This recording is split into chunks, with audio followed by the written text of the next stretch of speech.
your smile, like the sunshine brings the light. Fill me out with a flame. I will let you in this game. Take me out when I'm down. 'Cause with you I'm safe and sound. I'm safe and sound. I'm safe and sound. I'm safe and sound. I'm safe and sound. I'm safe and sound. I'm safe and sound. I'm safe and sound. I'm safe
and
All right. Here, wait 1 second.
Favorite brands are now at Petco.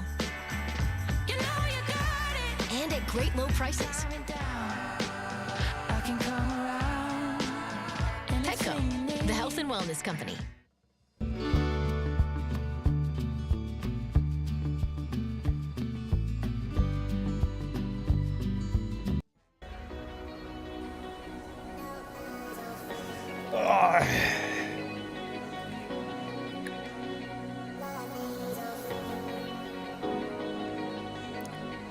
All right, here we go. We are going to do what we always do. We're going to watch a sermon on this week's Bible passage. This week it is Romans 12, 9 through 21.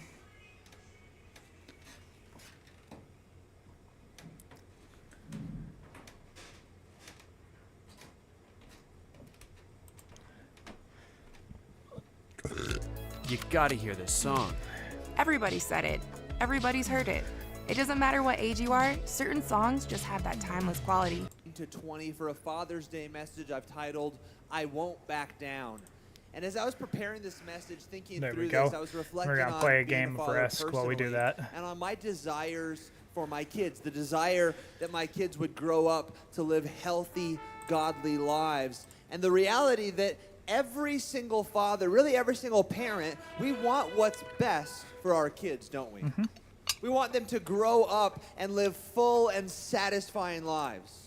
We want them to experience joy in the highs of lives, in the highs of their lives, but we also desire to be close to them, to hold them close, to comfort them, to warn them in the lows of life. Okay. And with that, I guess that we I take. believe comes a set of rules that must be followed. And I found that any healthy family unit, any healthy relationship with your kids, there has to be a set of rules in order for them to live by. In order for your kids to grow up to be the best that they can be, in order for your kids to grow up and live satisfying lives, there has to be a set of rules, a set of non-negotiables that they must follow. As a matter of fact, when your kids abide by those rules, they find freedom and truly begin to enjoy life. Don't believe me? Just look at families who don't. That person was really pissed that I took that. Or are they gonna slam into me now? Have rules. Really? Anyone ever seen those families that they let their kids do whatever they want? Just run amok and do whatever they want and say whatever they want. Do those people look like they're really enjoying life? Do those kids look like they're really enjoying life? Oh no, they're not. Because every parent knows that there has to be structure in order for there to be relationship. But every parent also knows that there are some rules that are flexible, especially with dads. I mean, come on, dads. Can we be honest that we love breaking the rules, especially for our kids? Maybe I should be asking the moms. Moms, don't we know that dads love breaking the rules, right? When mom's out of town, all the rules fly out the window, don't they? And I think that that's because dads love being the fun one, don't we? We love being the one that the kids have fun with, that the kids can't wait for dad to get home because they know that dad's going to spoil them. Dad's going to let them do things that mom wouldn't let them do. But have you noticed that when mom goes out of town, even if it's just for a couple hours, all the rules fly out the window, right? There's unlimited TV and video game time. Pizza is for dinner every single night, and for breakfast, and for lunch. And all the boxes stay on the countertop until mom gets home. If the kids get a little too hard to deal with dad, the answer is always ice cream. I promise you, it's just like this secret thing. If the kids are getting hard, ice cream fixes everything. When mom's out of town, bedtime becomes an abstract, conceptual idea at best, and it can change at any time. If the kids are good, they can stay up as late as they want. If the kids get a little bit too hard to deal with, bedtime is at 6 o'clock. Kids, I think it's bedtime. It's only 6 o'clock. Yep, it changed. Bedtime's now at 6 o'clock. Jumping on beds and wrestling in the living room becomes an Olympic sport, and the prize is a broken lamp. All the linens, all the towels simply become tools and material for the best fort ever. Right? Dads love being the fun guy. They love being the guy that the kids want to hang out with, and we really like to break the rules. Come on, dads. Can you agree with me on this? We are notorious for I can breaking the almost rules. take North America, I guess too. I'm the only one. Okay, there we go. There's some honesty. But as fun as a dad can be, every kid knows that there are some rules that can never be broken. There are some things in every single home that are non-negotiables. Does any family in here have any non-negotiables, any rules in your home that your kids know they can't break? They know that if they do that thing, all hell's going to break loose. There's no argument. There's no gray area. If they even think about breaking those rules, they're going to get in trouble. And those rules have to be abided by if those kids want to stay in that home. Some of those rules in our house is that you respect your mom. I always tell my kids, she was my wife way before she was your mother, so you show some respect when you talk to my wife. You can't use any foul language. That's another one. Don't hit your sister. Don't talk back. We go to church together if we're in town together, especially on Father's Day. And my kids know that I won't back down on these things. And you might have some others in your life. And while dad might be fun, and while certain things might be able to flex a little bit, my kids know that if they don't abide by these rules, dad can bring the heat just as quickly as dad can bring the fun. And I think it's important for kids to know that. I think it's important for there to be structure within the home and for each family to have a set of these non-negotiables, because they're not there to make life miserable, but rather the opposite. They're there because if children abide by these rules, their lives will be better for it. Because once your kids know that there's certain things set in stone, they can begin to work within those rules and truly enjoy life and build better relationship with you and with God. You know, the people that I look at that have the best relationship with their kids, both when their kids are young and older, are people who, yes, they were fun, yes, they enjoyed life, but they had a set of rules, a set of non-negotiables, a code that the family lived by. It's those who didn't have a code, those who didn't have rules, those who didn't have structure, those are the people who end up later on in life having a strained relationship with their children. Well, today we're going to look at an intensely practical section in the book of Romans. The first 11 chapters of Romans, and we're going through that right now in heart and soul, are all about what God has done for us. But here in Romans 12, it signifies a change, and it shows what our response to him should be. And Romans 12 reads like a set of exhortations that are almost like a series of proverbs.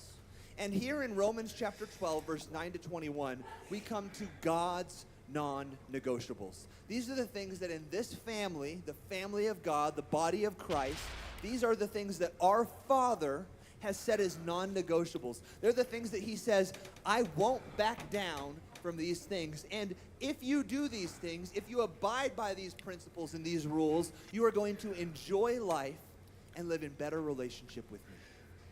And so I believe that these rules, these non-negotiables, shouldn't just be God's non-negotiables, shouldn't just be the non-negotiables for the body of Christ, but they should be our family's non-negotiables. They should be your family's non-negotiables. And I believe that if we lead our families based on these principles found here in Romans 12, I believe that our families, our church, and our city will be better because of it. I believe that if we abide by these principles and teach our kids to do the same, that they're going to grow up to have better and stronger relationships with Jesus. They're going to have more success in their endeavors and their careers. They're going to have better friendships and longer lasting relationships with other people. And they're going to have a more positive outlook on life and a greater joy in life, no matter whether the highs or lows come. Does that sound like something you want for your kids, for your family? For your relationships? No? Do you guys want to live miserable lives in despondency and little success? No, come on, guys. Your energy level right now is like a little bit over 8 a.m. I need you guys to be up here. Do you guys want that for your families? Do you guys want lasting relationships, deep relationships? Do you want to see your kids succeed at what they put their hand to? Do you want to see them have a positive outlook on life no matter what comes their way? So today, I exhort you.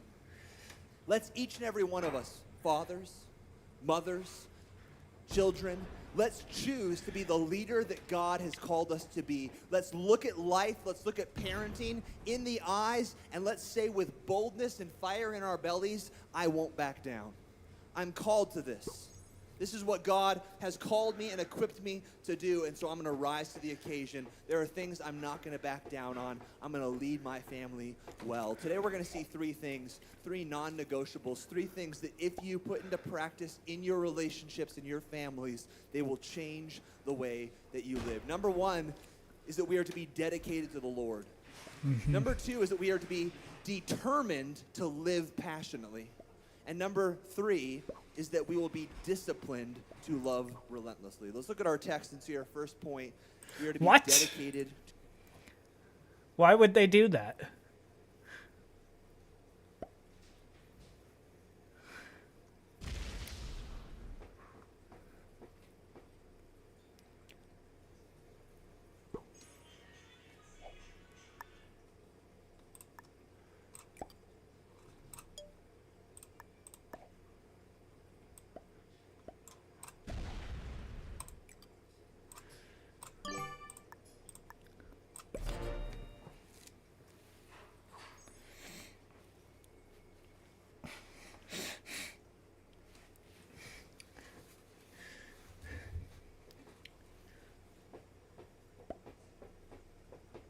Bro, if they slam me.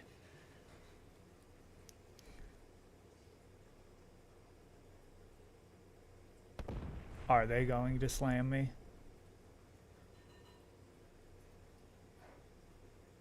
No. Why would they have done that? They accept it and then give me a bunch of thumbs down and then...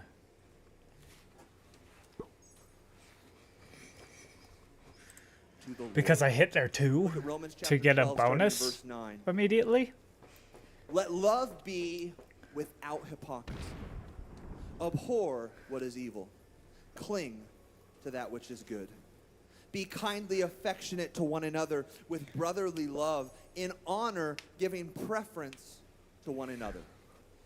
Here we see our first point, the first non-negotiable, the first step to us cultivating a strong relationship within our family, and that is that we are to be dedicated to the Lord. The first non-negotiable we're supposed to have for ourselves and our families is that, as for me and my house, we will serve the Lord. And this is so important, as we've been looking at for the past couple weeks, this idea of loving God, of keeping God chief, center, on the throne of your life, that as we do that, we begin to learn how to love others properly. Remember last week we talked about that if we love God with all of our heart, our soul, and our mind, the natural outgrowth of that will be to love others the way God has called us to love them. So therefore, in order to be dedicated to your families, you must first be dedicated to the Lord. Who wants to be dedicated to your family? What fathers in here want to be there for your kids, be there for your wife? You want to be dedicated to your families. You want to see your families thrive. You can never be dedicated to your family the way that God has called you to be unless you are first and foremost dedicated to the Lord. The first step to every family, the bedrock to creating a firm foundation for your family, for your spouse, for your kids to grow in, is that you are dedicated to Jesus. Look at verse 9. It says, let love be without hypocrisy. Abhor what is evil.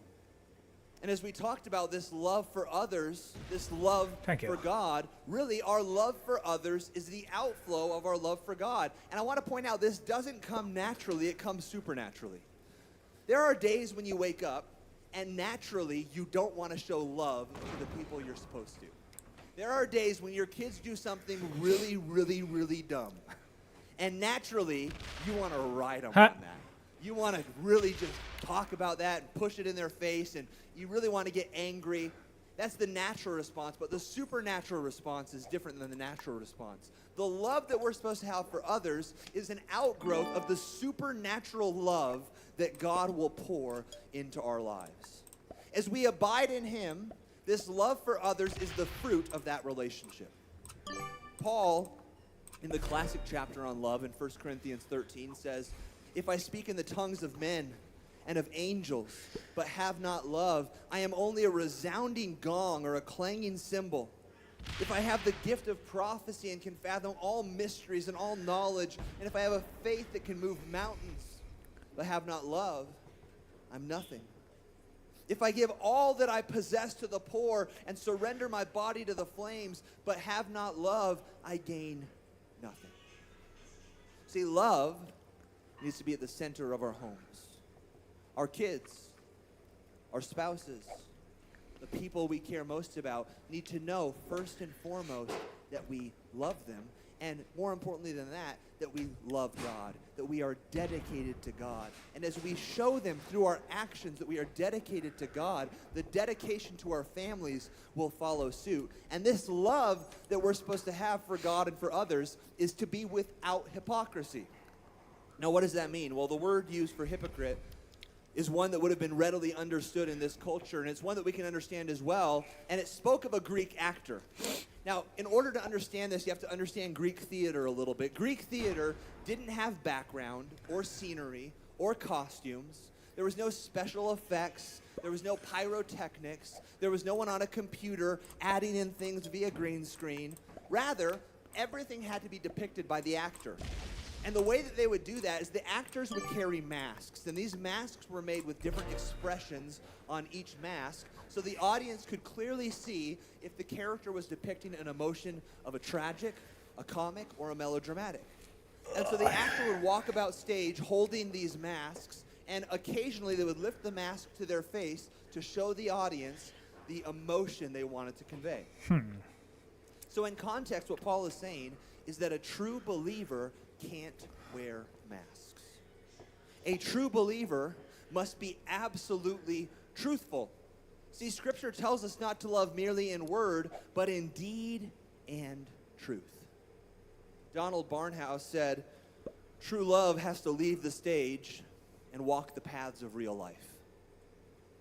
Dads, moms, children, can I exhort you to not just love God in word, but to love God in deed and in truth? Can I let you know that no one can sniff out hypocrisy and a false sense of spirituality than kids? When you say one thing in church, when you lead your family by coming to church and you sing songs, but then go home and say something that lives in the exact opposite of what you've been trying to tell them at church, they see that. They see through that hypocrisy, that mask that you put on, and that affects them. We need to be families that are truly dedicated to the Lord, not just in word, but in deed and in truth, that we don't just say something, we don't just practice something here at church, but we go home and in our families, in our homes, we live it. It's evident that our kids can look at our lives and say, my parents are dedicated to God. They love God with all their heart, their soul, and their mind, and that leads them to be dedicated to our family as well. That when we get in a fight with our spouse, we're mindful of what we say in front of our kids. That when we're watching that game and our favorite team doesn't play the way that they were supposed to, and we want to say all those bad words really, really, really bad, that we bite our tongue. And we're mindful that we watch what we say in front of those impressionable minds that God has given to us to nurture and to raise. Really, the outgrowth of this is verse 9. It continues, let love be without hypocrisy. What's up, dog? Abhor what is evil. Are you guys coming to Bozeman? Now this or goes... what? I don't know. You still want to? Please come. Yes, please come to Bozeman, bro. Please. I need you. All right. There. I'll talk to JJ. Okay, but yeah, no, you guys should, because fucking Chance is coming out too. All right. And I told him that you were gonna be there, so. All right. I'll right. talk to JJ. Alright, sounds good. All right. I'll see you later. Goodbye. Bye.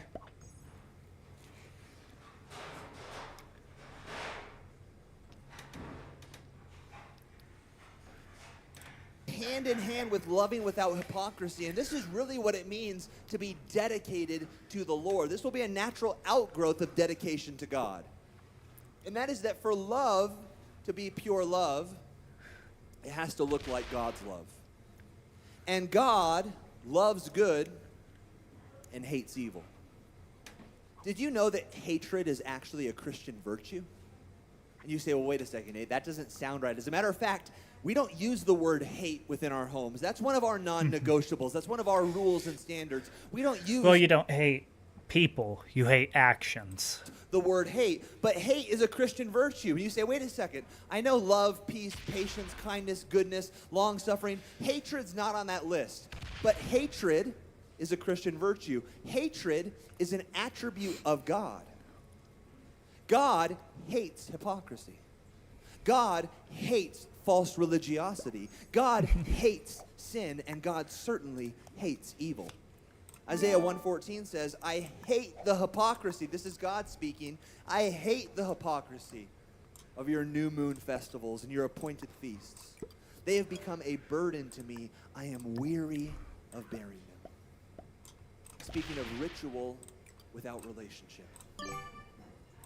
Again, if you come to church, sing the songs, say that you're a Christian, tell your kids you have to go to church, but then go home and act like you never heard a thing that was said and act like you don't know anything the Bible says, that is ritual without relationship. That is new moon festivals and sacrifices and offerings. And God sees that and he says if there's not relationship behind it, if it doesn't change the way you live your lives, you conduct your families, you treat your kids, you treat your spouse, you treat the people that you come into contact with, if it doesn't change the way you live, all it is hypocrisy.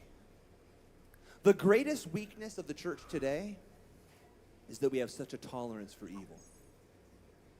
Some Christians are far too tolerant with evil in the world and the church today. But if you love God with all your heart and you love your neighbor and your fellow Christians, you're naturally going to hate that which is evil, because evil tarnishes the relationship that we have with God.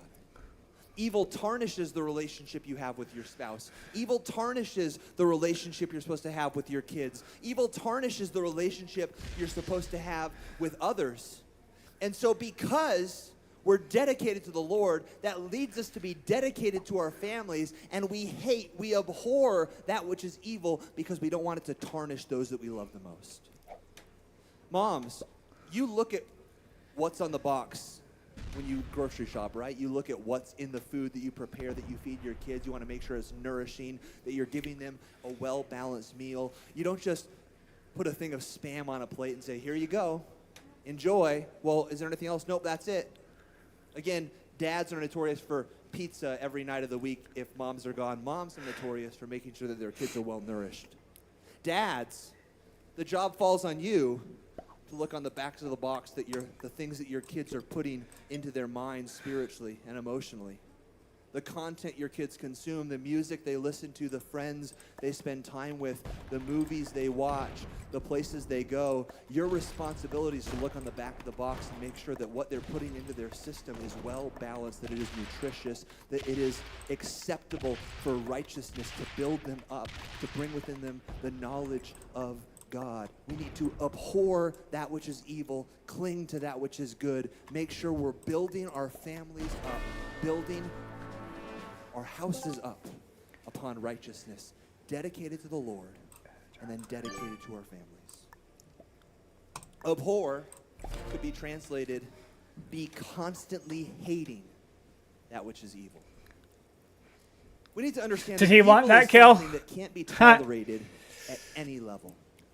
We have to hate it with a passion. But the problem is we've become so jaded, so passive and accepting of it all, to the point that we're not even spotting and abhorring sin when it's in our own midst. See, what was wrong 10 years ago isn't wrong today. What was wrong 20 years ago wasn't wrong 10 years ago. It's constantly changing, and so we have to have that set of absolutes. We talked about this the first week, the absolutes that God gives us. That is the line that we draw. That is the line that we say, if it crosses this line, it's evil, and I'm not going to allow it into my home. We have to be mindful of the people our kids want to spend time with, the friends that they have, that they bring home, the people that they date, the people that they spend time with, the people that you're allowing a voice into their lives. We have to be mindful of that. We have to recognize what that is, because if we're not careful, it can seep in to our own midst and we don't even realize it.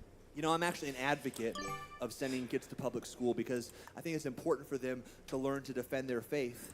Christian school is also good. It's good to have other believers around. But if as parents we send our kids to school and then expect the school system to take care of them and raise them, we're missing the mark. Even if they're going to a Christian school, if you expect that Christian school to be the basis for their knowledge of God, you're missing the mark. When they go to school and they hear things that are said, they hear the professors talking, if when they come home you're not having conversations with them about what they're hearing, what they're exposed to, you might be exposing them inadvertently to evil, and they might not grow up to have a firm understanding and knowledge of God unless you take that initiative that God has called you to and you raise them the way that God has called you to.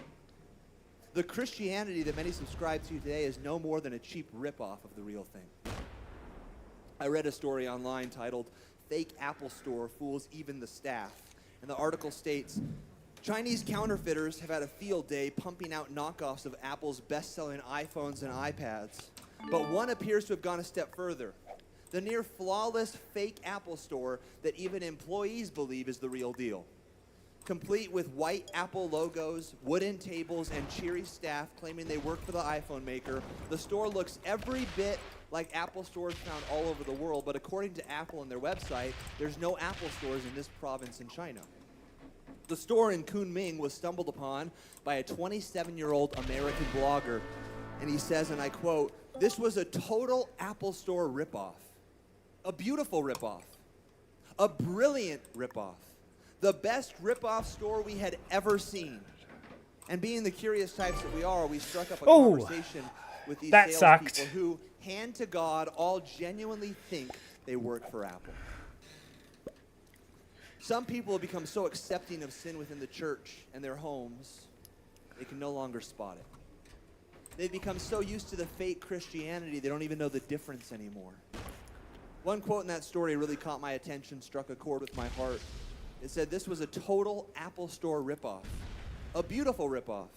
A brilliant one. The best ripoff store we had ever seen. But everyone knows a ripoff is still a ripoff no matter how you spell it. You can be a beautiful ripoff Christian. You can be a brilliant ripoff Christian. You can be the best ripoff Christian that anyone has ever seen. But at the end of the day, if you're a ripoff, you're still a ripoff. Many churches today are just ripoffs of the real deal. They have different sections devoted to different ministries. They have large posters and big events promoting different things. And the people that go to and work at these establishments can, hand to God, all genuinely think they work for God. But sadly, at their heart, they're just a ripoff. So used to the fake thing that they no longer know what's real anymore. Let me ask you a question. Can you listen to a filthy story that your friends are telling without blushing? Can you go in public and hear people cursing or using the Lord's name in vain and not cringe? No. Do you find yourself comfortable among those whose lifestyles are characterized by the very things that displease God?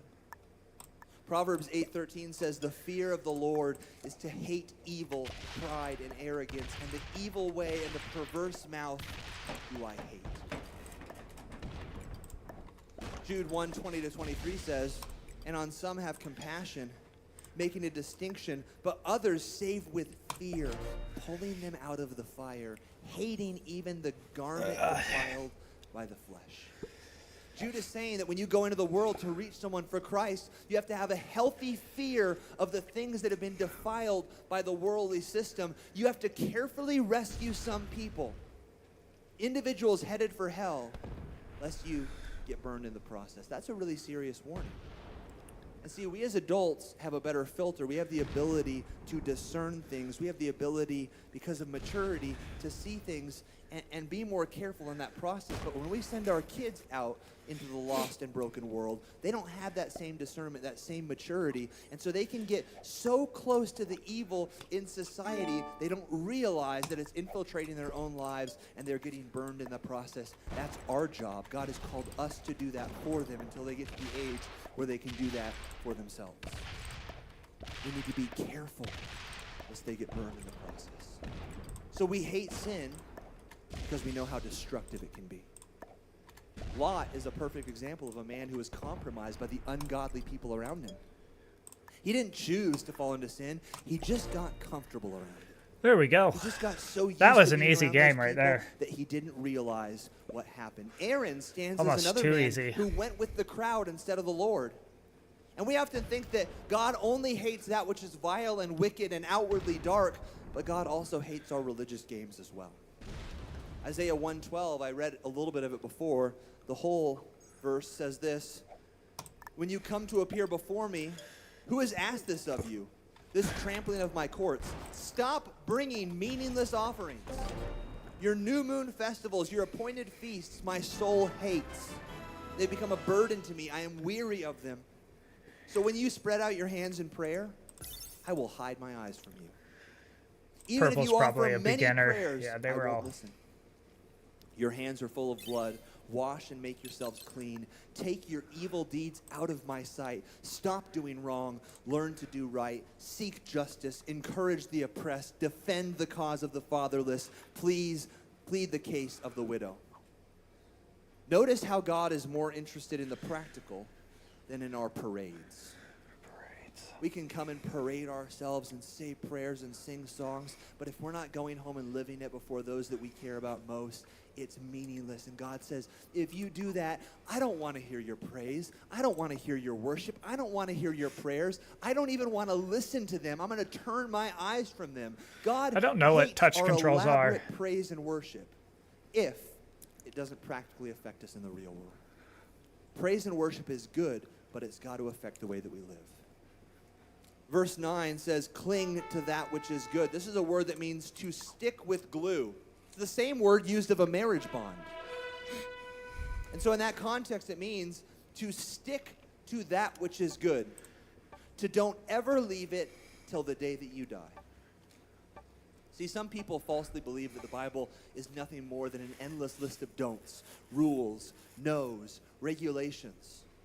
And though it's true that God warns us about what can be harmful to us, it's equally as true that whenever he tells us not to do something, he tells us what to do instead. Parents, can we take a lesson from the Word of God? Some kids are so used to hearing the word no and what not to do that that's all they're ever told. They're only ever told when they fail, when they mess up, what they shouldn't do, that it becomes a burden and a weight that they feel they can never exceed past. They feel like they can never do what's right. North America. They can never please their parents. Our kids need to hear the word yes and good job just as much as they hear the word no and stop. They need to know what they do well. So if they have friends that are bad for them, sure, tell them not to have those friends. But when they bring around friends that are good for them and that encourage them, you encourage them to have those friends over more often.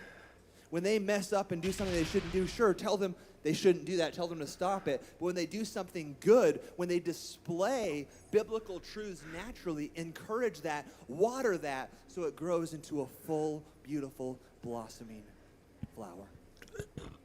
Our job isn't just to say no, but it's to say well done. 2 Timothy 2:22 says, flee youthful lusts, but pursue righteousness, faith, love, and peace. Finally, verse 10 shows us the byproduct of what happens when we are dedicated to the Lord. If we are dedicated to the Lord, we will be dedicated to others. Verse 10, be kindly affectionate to one another with brotherly love. Or a literal translation could be lovingly loving to one another with loving love. You think Paul wants to get across the idea that we're supposed to love each other? And then he continues on and he says, in honor, preferring one another. In the church and in life in general, we are always looking to meet our own needs. But it is so crucial and critical, and parents all know this, that at times we die to ourselves and we live for someone else's needs.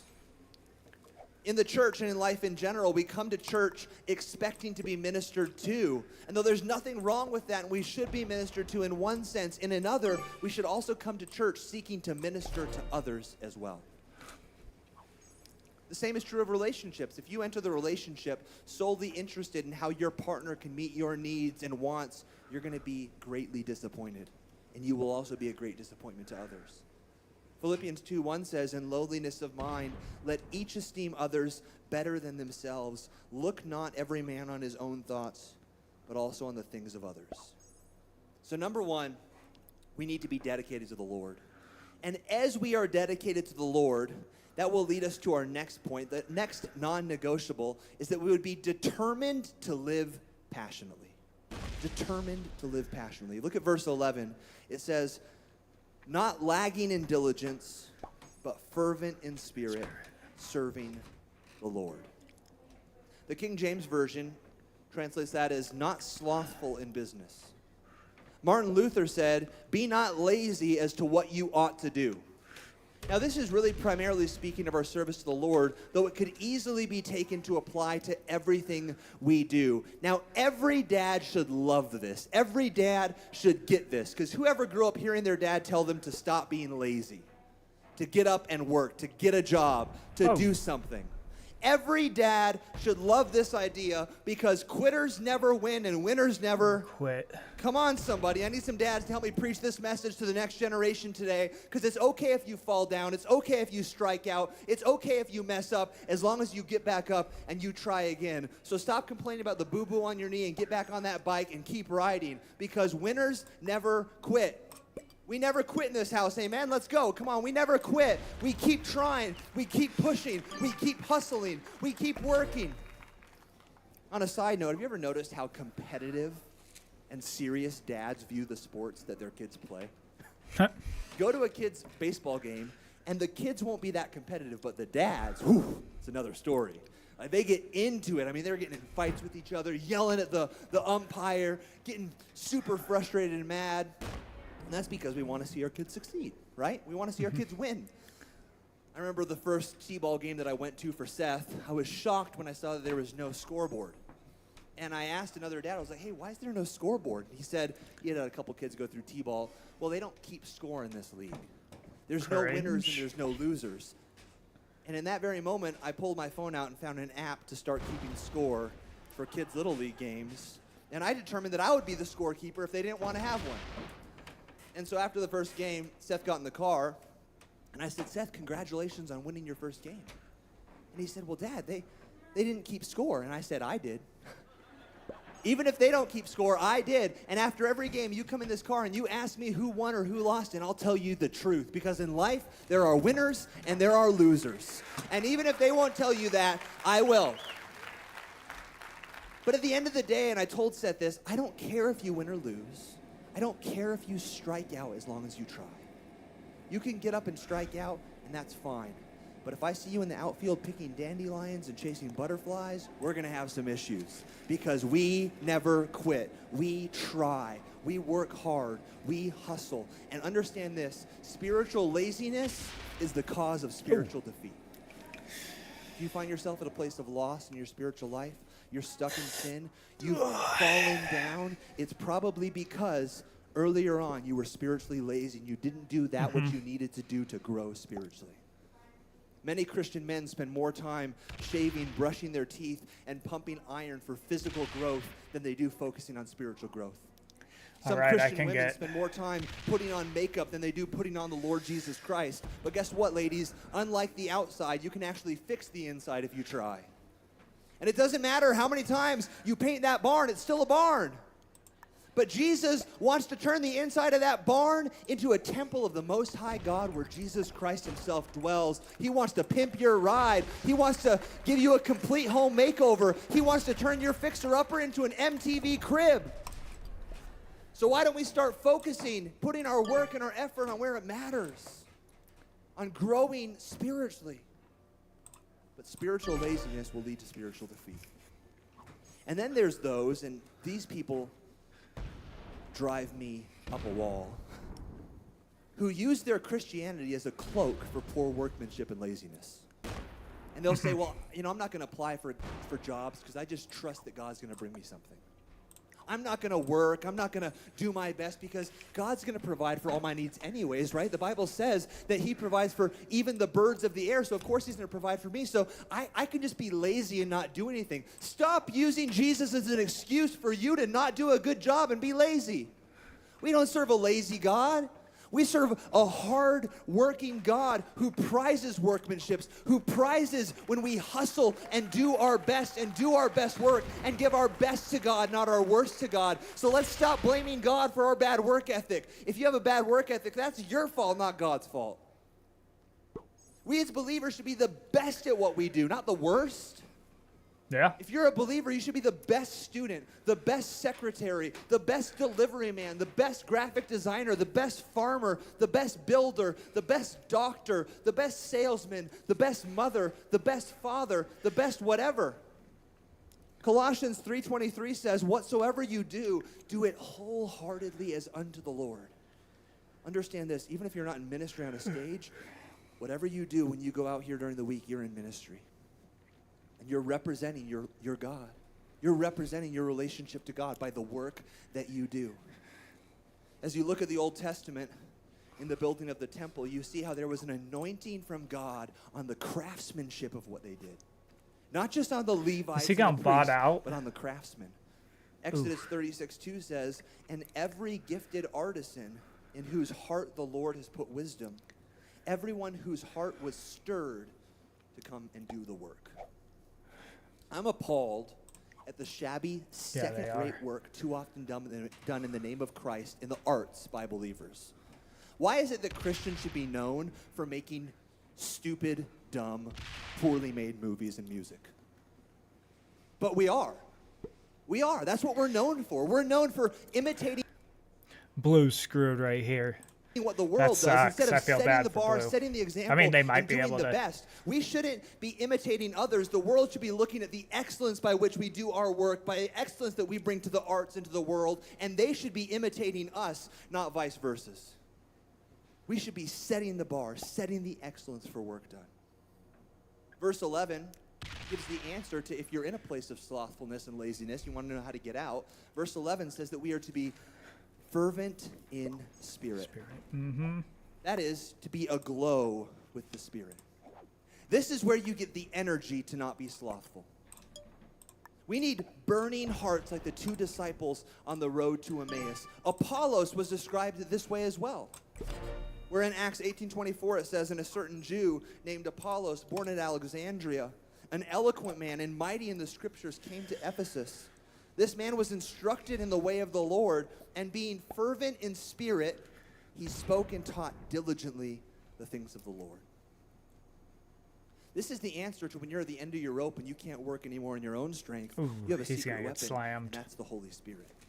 And if you are fervent in spirit, aglow with the Spirit, you will work with excellence, realizing that you're doing it as unto the Lord, realizing that you have a secret weapon that the world, the secular world, doesn't have. The other people in business, the other people in the medical industry, the other people in the arts industry, they don't have, and that's the Holy Spirit. And He is a well that does not run dry. He gives you power when you have no power. He gives you creativity and ideas and strength that no one else has. John Wesley said, give me 100 men who love God with all their hearts and fear nothing but sin, and I will move the world. 12 dudes changed the world. Imagine what 15,000 people aglow with the Spirit could accomplish. Imagine if each and every one of us went out into the world, went out into our place of business, aglow with the Spirit, fervent in spirit, determined to live passionately, to work hard, to hustle, to do our best. Imagine what would happen to this city, to this church, We to your built family. this city. Verse 12 really gives us the Volcano, answer to what happens if we this live city. a life that is dedicated to the Lord, that is determined to live passionately. What we will have is something the world doesn't have, and that is hope. We will have a hope, regardless of what happens. Verse 12 says, rejoicing in hope. So often we see scenes of absolute hopelessness around us. And if we're looking to the systems and the schemes of man to get out of this mess that we're in, we're going to be disappointed. As the old hymn says, my hope is built on nothing less than Jesus' blood and righteousness. See, our hope is based on a knowledge that this isn't it. That God's coming back, that no matter how hard life gets, even if you try your hardest, sometimes you fall. But when you have a hope in Christ, it doesn't matter. Because you realize this isn't the final chapter. There is coming a day when God's going to set things right and righteousness will flood the land. And it is this hope that acts as an anchor in our storms today and gives us a hope for our future tomorrow. Titus 2:13 says, looking for that blessed hope and the glorious appearing of the great God and our Savior, Jesus Christ. 1 John 3:3 says, and every man that has this hope in him purifies himself even as he is pure. The last thing we see, and this is where we're going to close, our third point, is that we need to be disciplined to love relentlessly. And guys, this is something that I think we need to step up in, because we as men are the protectors, and that's good. We should be the protectors of our family, the protectors of our home. But at times, we can take this too far, and we can take vengeance into our hands. We can have someone hurt us, and we can say, oh, they hurt me, they hurt one of mine. I'm going to hurt them way worse than they could even imagine. I'm going to punish them. Vengeance is mine. We can feel like the Punisher in that TV show, like it's our job to hurt others. But we need to be, and we need to teach our kids to be disciplined to love relentlessly, to discipline ourselves, have self-discipline, and love others. Verse 14 speaks to this when it says, bless those who persecute you. Bless and do not curse.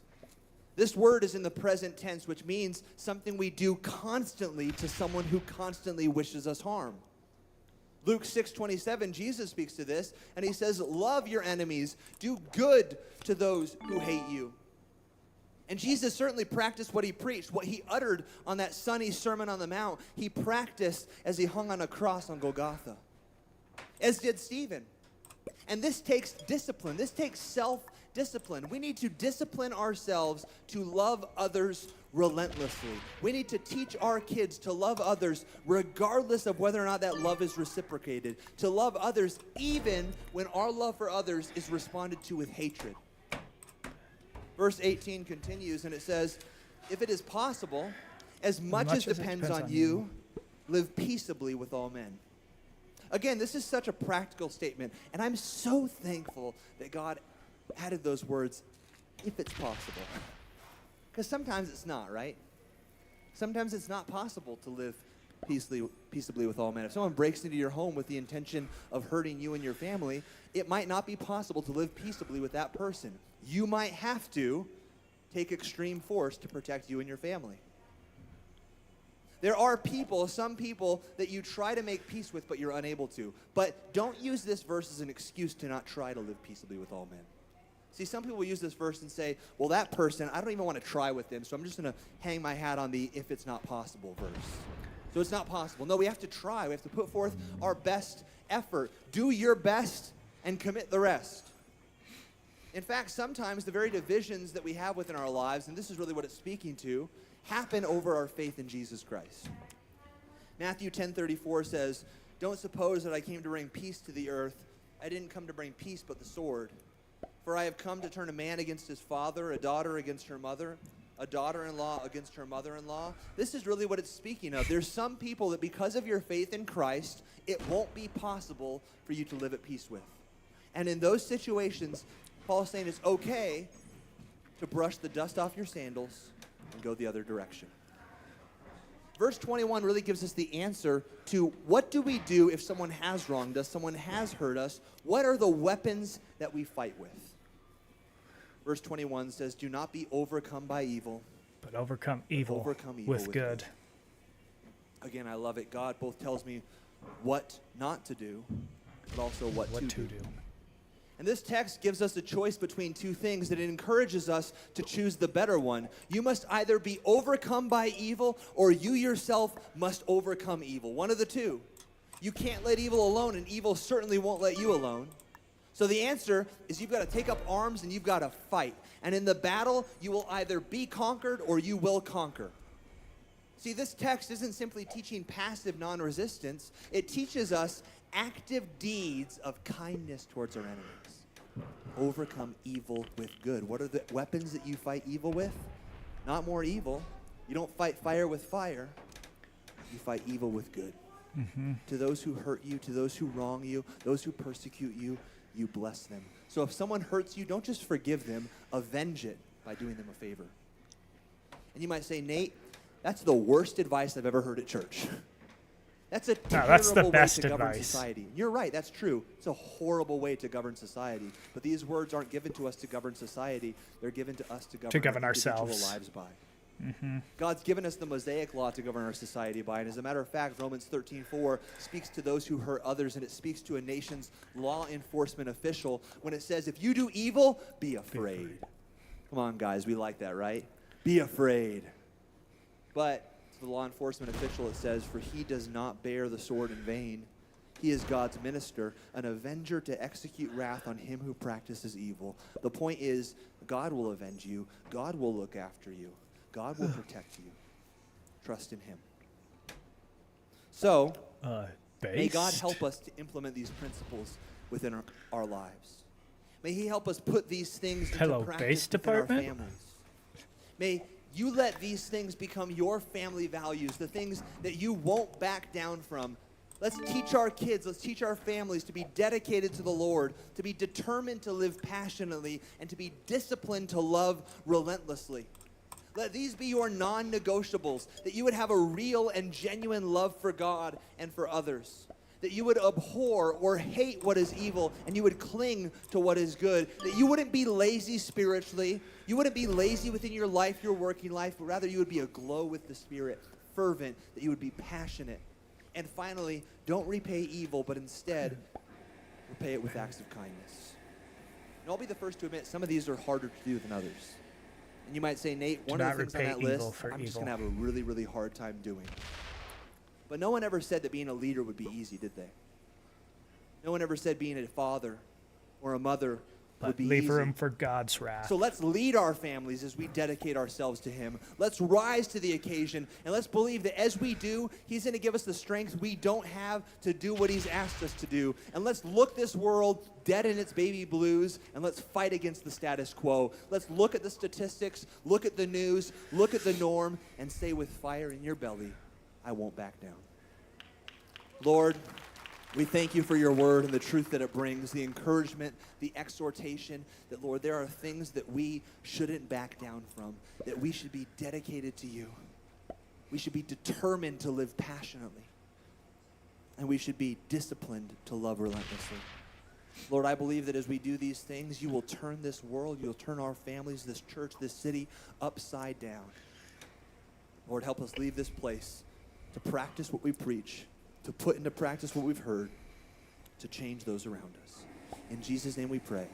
Amen. Amen. We hope you enjoyed this special.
At this rate, I'm definitely going to win.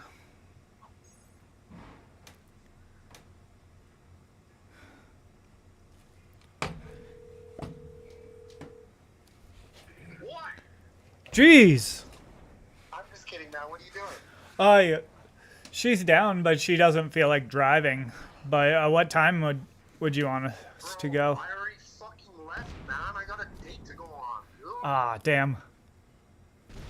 What time would you want us to, Come over in like 2 hours, man. How's that in sound? like 2 hours? Yeah, tell her to fucking pop an Addy and fucking snort a line. She'll be alright. Alright.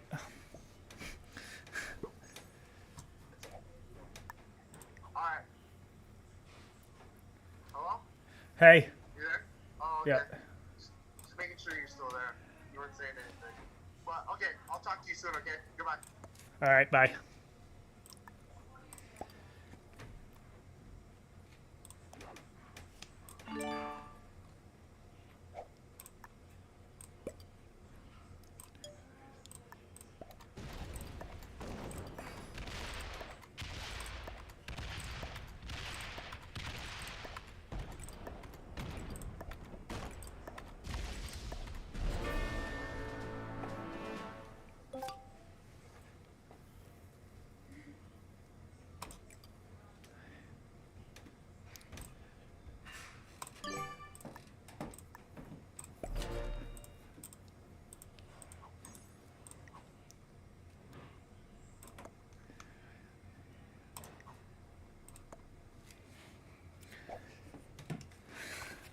Boom.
Yeah, I just got This so much service goodwill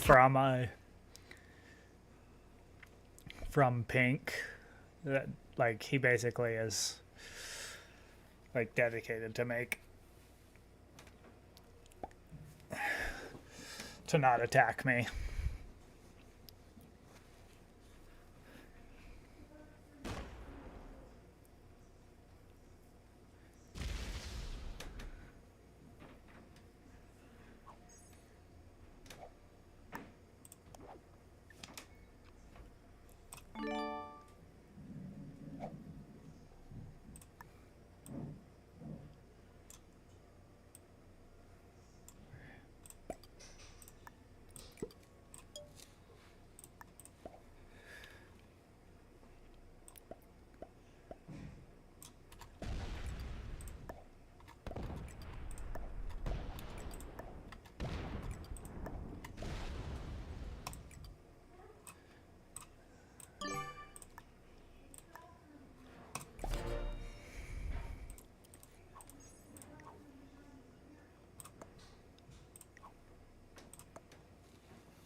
Calvary Church. We'd love to know how this message impacted you. Email us at mystory@calvarynm.church. And just a reminder, you can support this ministry with a financial gift at calvarynm.church/give. Thank you for joining us for this teaching from Calvary Church.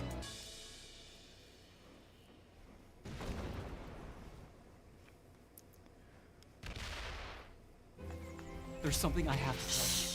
I can't hold it any longer. I've fallen in love with thriftbooks.com. And there are millions of new and used books Under $5. We can have it all.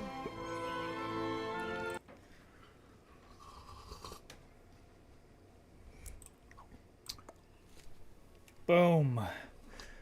That was beautiful. Well, that was a what about this supposed Bible contradiction? The question is, John 1:18 tells us,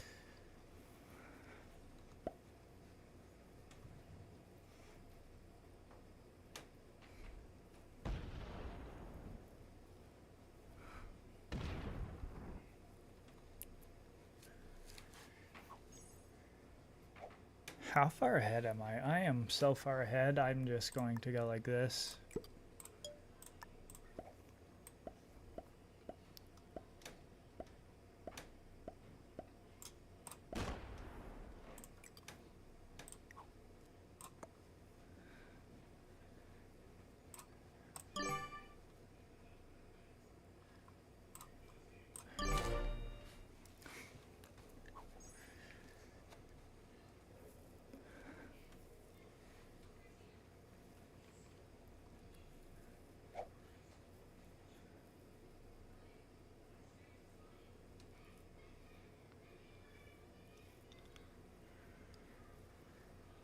We built this city on rock and roll.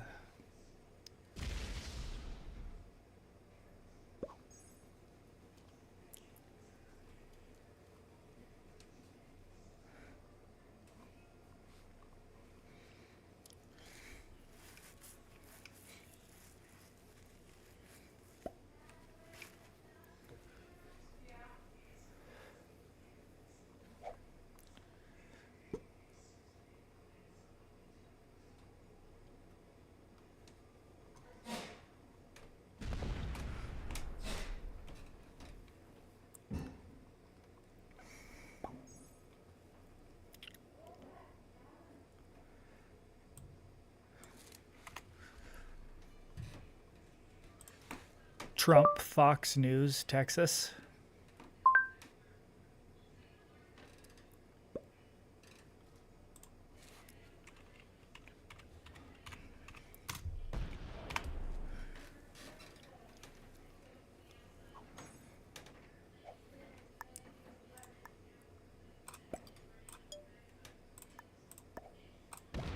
Ah.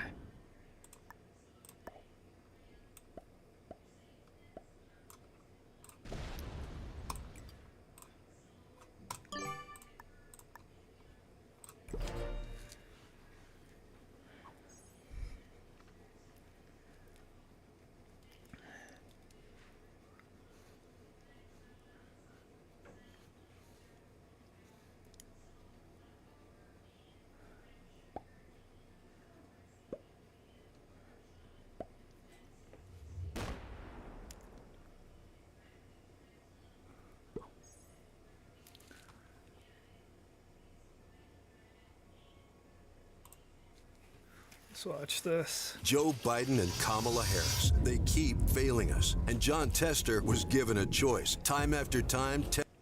Anyway, we'll keep scrolling that. Joining us now, though, for the hour is former President Donald Trump is with us. Sir, thank you for being with us. And from the day you came down the escalator, this was a big issue. Yeah. You were attacked right out of the box, you know, that day when you came down that escalator on this issue.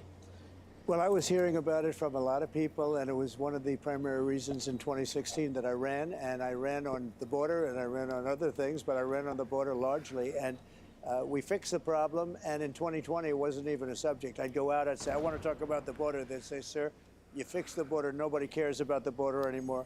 Now what's happened is since the election, where we got millions more votes than we did the first time, we have a situation where this border makes 2016 look like baby stuff. It's probably the worst border, not probably, it's the worst border ever in the history of the world. There's never been a border where 15, 16, maybe 18 million people have already crossed. And I think nobody has any idea what the number is. You know, the gotaways, they don't know what the gotaways are. We have millions and millions of people, and they come from jails and prisons. They come from mental institutions, and, you know, a step above that, the insane asylums.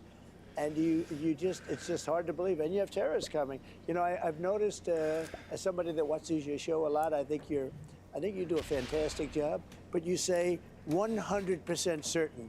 I hate to hear it, that we're going to have a big attack at some point. That you're 100%. I pray that I'm wrong. Yeah, you're probably right. And that's a very sad thing, but I've heard you say it a few times, and I said, I'm not going to dispute it. I hope you're wrong, but there's certainly a good chance. They're coming from numbers and countries that we wouldn't believe. So you have 28,000 from China, all fighting age.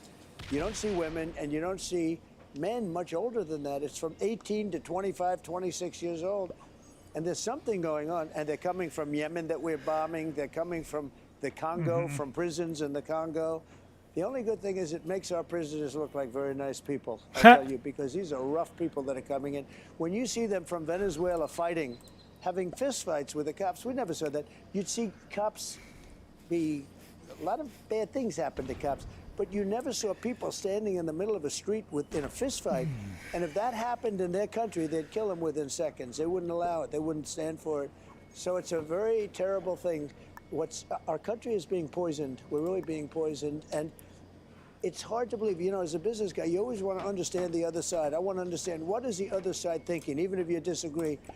I don't know what they're thinking, because who can want this? Who can want millions of people from lots of bad places pouring into our country? And you're right, we have not seen, this is just the beginning. You know, we're just starting to see, I call it migrant crime. I really call it Biden migrant crime, but it's too long. So let's just call it migrant crime, and everyone's going to know it's because of Biden. But we've never had anything like this. We have an inflow of people at numbers that are unbelievable. And you go back to New York and you see hundreds of thousands of people. And you can see, look, the mayor is trying. He wants to do a job, but it's impossible. Well, he made the city a sanctuary. They made New York City a sanctuary city. I want to go back to what you referred to, what I've been saying, because I point out, we'll put it up on the screen, the numbers of people coming from Iran, the #1 state sponsor of terror. Yep. Their satellite Syria. Yep. You have the home of the Muslim Brotherhood, Egypt. Thousands coming from Egypt that we know of. Yeah. Thousands coming from Afghanistan. Now Al-Qaeda has training camps up again. Then, you know, over 10, 12, 14,000 from Russia. And I read recently over 37,000 recently from China. Now, why would they make that long journey to our southern border? And my fear is that we have in this country, because these illegals are not vetted, I fear that terrorist cells have set up in this country that will plot, plan, scheme the next 9/11 or worse. I pray to God, as I said, I'm wrong. I don't think I'm wrong, Mr. President. Well, China has, as of today, 29,000 young men, for the most part, in our country for the last 3 or 4 months. And there's something going on. Look, there's something going on. Now, hopefully we don't have that problem with China.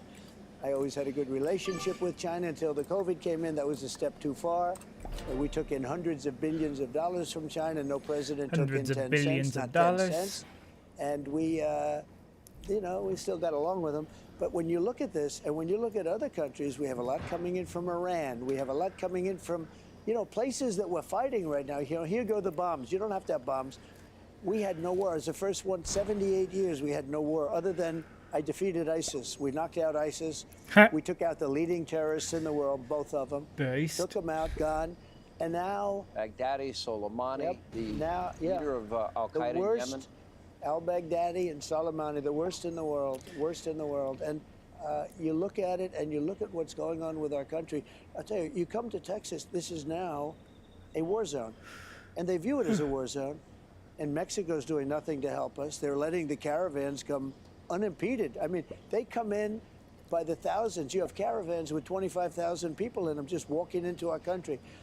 So something has to be done. The problem you have is Arizona. You have a governor, a very liberal governor, that a lot of people say shouldn't be the governor. And in California, Newsom's doing a terrible job. He's doing, I mean, other than talking about how wonderful it is, that's about it. You have an outflow of people, as you know better than anybody. I saw your show with him. I said, you know, this guy's talking about California. Millions of people are coming in through California. Free health care. Free health care, free education, free everything. Yeah, and you go to jail, they let you out, they don't turn you over to ICE. But not for our veterans. For our veterans, they get nothing. And for people that have been there for a long time and deserve something, citizens, they get nothing. But they give free health care. If you come in illegally into our country, you get things, and this is why they're coming. The incentive is so great. Our top geopolitical foe, I would argue, is China. Russia's not far behind. Iran's not far behind. Your friend, little rocket man, you got to keep an eye on him. But China's been allowed, Chinese nationals have been buying up thousands and thousands of acres of farmland, ranch land, and land near our military installations. Now, you know President Xi, if you called him and said, I know somebody, Sean Hannity, would like to buy land, farmland and ranch land in China, do you think he'd allow me? I don't think so. They don't allow that. And they're very possessive of their country. They're very possessive of staying sharp and bright and, frankly, coming into this country and buying a lot. And you could take it a step further. United States Steel, and I'm not trying to equate Japan with China, but it's all still, it's outside and they're coming in. Japan is buying U.S. Steel. U.S. Steel used to be the greatest company in the world. Now, it's a long time ago. But I don't like that. I don't like seeing that. And part of the reason is because other countries, in particular China, they dump steel into the United States. I had that problem taken care of largely because I put big tariffs on the dump steel, and I saved the steel industry.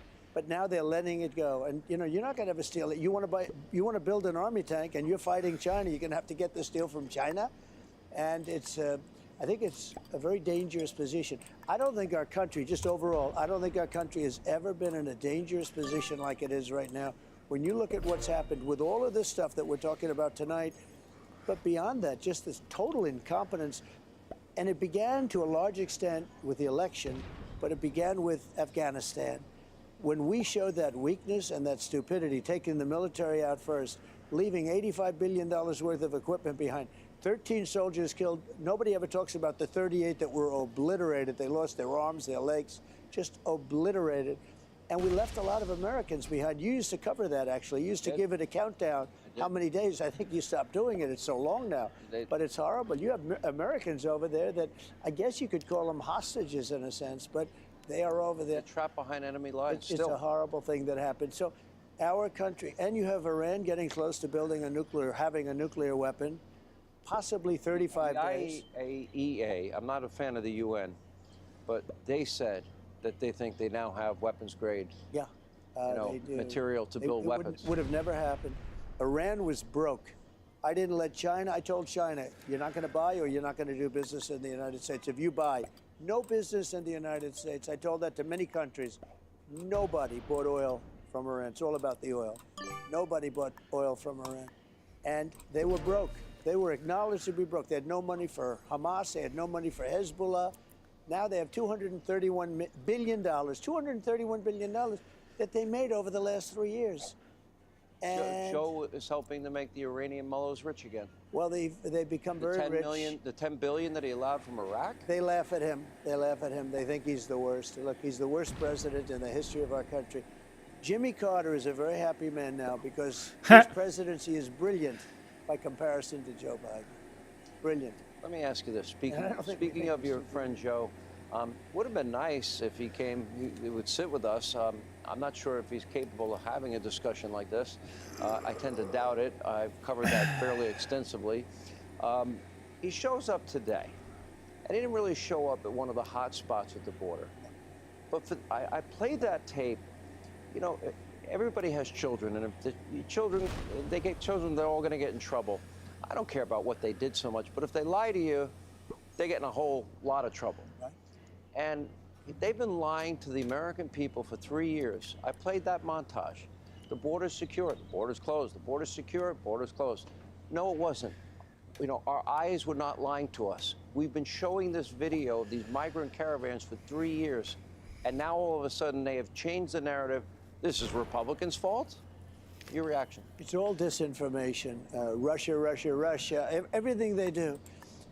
And I guess you have to say they're masters at it. They'll say something 1,000. The border is great. The border is closed, and they'll say it 1,000 different times, and some people are going to believe it.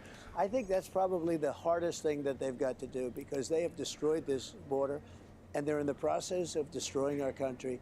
We're allowing people in our country that we shouldn't have in. We are allowing an extraordinarily tough group of people into our country. When you have prisons and jails and mental institutions being emptied out, not just in South America, all over the world. All over the world they're being emptied out. You can check your prison population throughout the world, and it's all coming into our country. And how can that be good? And how can it be good politically? Joe Biden is here today. I want to get your reaction to that. And you just saw the other tape. And the other tape showed that there are so many of Trump's policies that we reversed, I can't even list them. Yeah. It's so long. I gave a short list. And what is your reaction? Why do you think he's here today? I don't think it's an accident.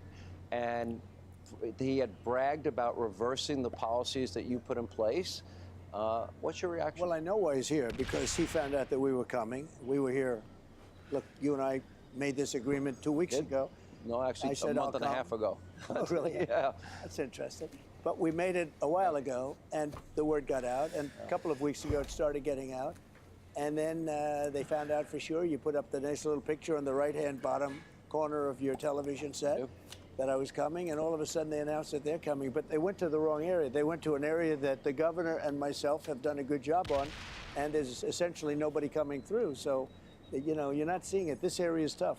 So if you win in November, the election's on November 5th, about 249 days, if I'm right, and on how do you reverse this? Nearly 10 million unvetted illegal immigrants. We don't know where they are. Many are given court dates 7, 8 years down the road. They're never showing up for those court dates. Now, you've talked about deportation. How do we identify them? We'll identify where they are, find them and deport them. And is that your promise to the American people? Well, absolutely. And you have no choice, because this is not sustainable. The cities are going bad. The cities, the country, the whole place is going bad. You know, every state is really a border state. And I was talking to the governor before, and he has done really a great job, Governor Abbott. By the way, Ted Cruz wanted to be here, but Chuck Schumer kept him back in D.C. Oh, is that right? Probably for a good reason, right? Look, we have to deport a lot of people, and they have to start immediately. People don't know that Dwight Eisenhower, who's a pretty tough president. I never thought of it as that, but 10 years ago, you start reading and you start really seeing. And he was a big deporter. And he would deport tremendous numbers of people, and they'd bring them just to the other side of the border, they'd come back. He'd bring them again, they'd come back. Then he brought them 2,000 miles back, and they didn't come back. We have no choice. And the way you do it is your local police. We have the greatest police. They don't get the respect that they have to get. They are treated so badly. They do something, and they end up losing their pension, even if it's a good thing. If they stop crime nowadays, they lose their pension, their family, their house. And we're going to give immunity to police, and we're going to let the police do the job that they have to do. I think it's very important. They understand who these migrants are. They know them by their first name, their last name. They know where they come from. They know everything about. It's going to be the local police are going to turn them over, and we're going to have to move them back to their country. When the FBI was the world's premier law enforcement agency, and I believe we will achieve that again, hopefully. Hopefully. You had some of the top FBI officials.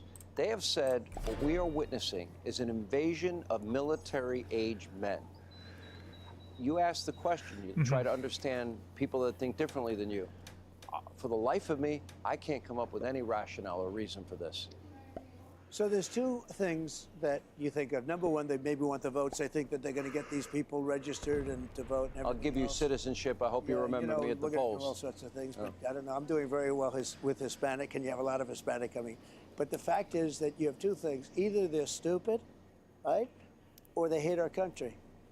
Because it can only be basically one of those two things, other than the voting element, which, I don't know. I'm not so sure that they believe that so much. I think it's down the road, and although they are trying to register people right now as we speak, who have no idea what they're doing. And People who may not know this. In New York City, for example, local elections, illegal immigrants can vote.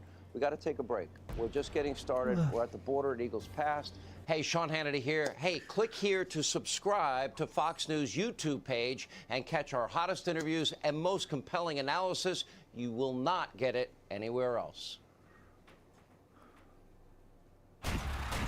My story started at the very beginning, brother. My story's full of ass whoopings. This story's not finished.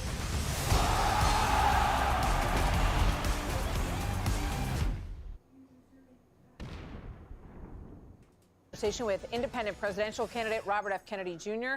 from his battle to get on the ballot in more states, the accusations that he is a spoiler candidate, and what he would do about what he says is the crisis at the border. He has been there twice in recent months. So you're on 3 state ballots right now. How are you going to get on the other?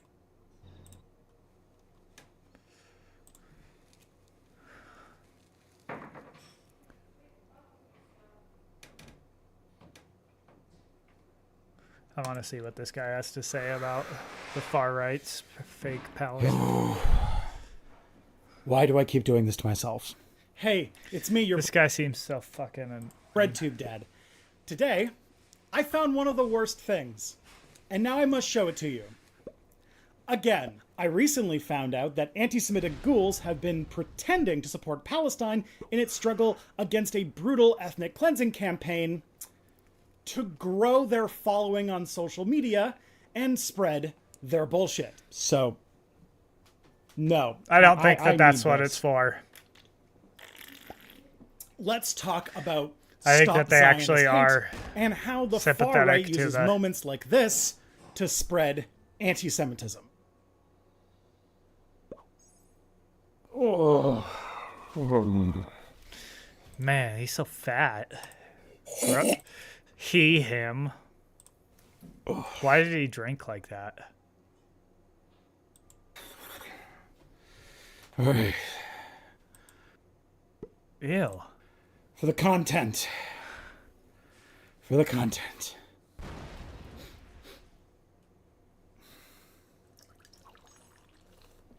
Just a neat drinky. I also never hold a cup with my left hand because I need to show off the funny comic that I have on a mug, but I also am left-handed. Okay, team, gather around the comforting glow of your screens and let's dive into the digital abyss yet again. Why? Because the far right's at it again. They're masquerading as champions of Palestine, using a struggle against ethnic cleansing as a Trojan horse to spread their evil ideology. Because You fucking do it. of course they are. It's a day on the modern internet, so the far right's influence is ballooning like a balloon, infiltrating our social feeds, muddying the waters of political discourse, and taking a gigantic shit on the humanitarian catastrophe to grow their following and use it to spread Holocaust denial and the like. And you know, that sucks. It would be easy to say something like, Twitter isn't real life, but sadly, it kind of is. So understanding Quit drinking like that. how fascists use posting to poison people is important. I decided this is what I needed to inflict upon you, like the living embodiment of a hangover that I am, because literally the moment that I posted my last video on the history of Israel and Palestine, I came across this post by extremism researcher Elad Naharai exposing Stop Zionist Hate, a Twitter account, as one of many accounts which are using the war in Gaza to sneak their ideology to new people, peddling hate under the guise of solidarity. And I was like, ah, shit. Because I had seen people I respected, retweeting this account, and here they were on the record just spouting full-on Holocaust denial. They were just one of many accounts to do so. So here I am to drag you into what I found, kicking and screaming. Because the line must be drawn here. This far, no farther. Star Trek references. That's timely. Your audience is in their 20s. Nobody watches 1998 movies about the Borg anymore. So we're setting sail into a sea of deception, charting a course through the murky waters of online extremism. Again. Expect a journey filled with bizarre twists. Well, not that bizarre, but it's a lot of stuff I have said multiple times, scattered across many of my videos, but we do need to explore this thin line between critique and conspiracy, armed with nothing but our wits and either an upper or a downer. Your choice. So, if you've ever wondered why I subject myself to this digital dumpster diving, it's because someone's got to. And if we can't laugh at the absurdity of it all, the ghouls have already won. Let's do this. Initially, you might think, hey, look, I found a new account, an advocate for Palestinian rights. That's something that I can get behind. Luckily, we have researchers and journalists like Talia Jane who miraculously spoke to me for this video. And once you start scratching at the surface of the account, the red flags are very close behind. Red flags like some infamous follows and followers. Some of their follows do have some plausible deniability, like Elon Musk, who has just been dipping his toes further and further into anti-Semitic conspiracy theories as he falls down the mother of all K-holes, and some with less deniability, like Lucas Gage, a literal neo-Nazi.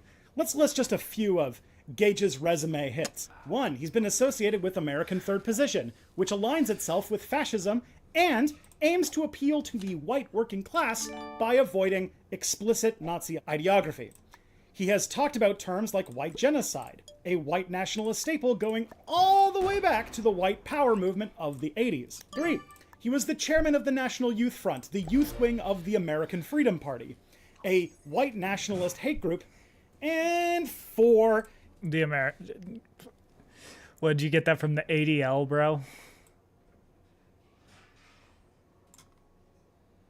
Ability, like Lucas Gage, a literal neo-Nazi. Let's list just a few of Gage's resume hits. 1. He's been associated with American Third Position, which aligns itself with fascism and aims to appeal to the white working class by avoiding explicit Nazi ideography. He has talked about terms like white genocide, a white nationalist staple going all the way back to the white power movement of the 80s. 3. He was the chairman of the National Youth Front, the youth wing of the American Freedom Party, a white nationalist hate group.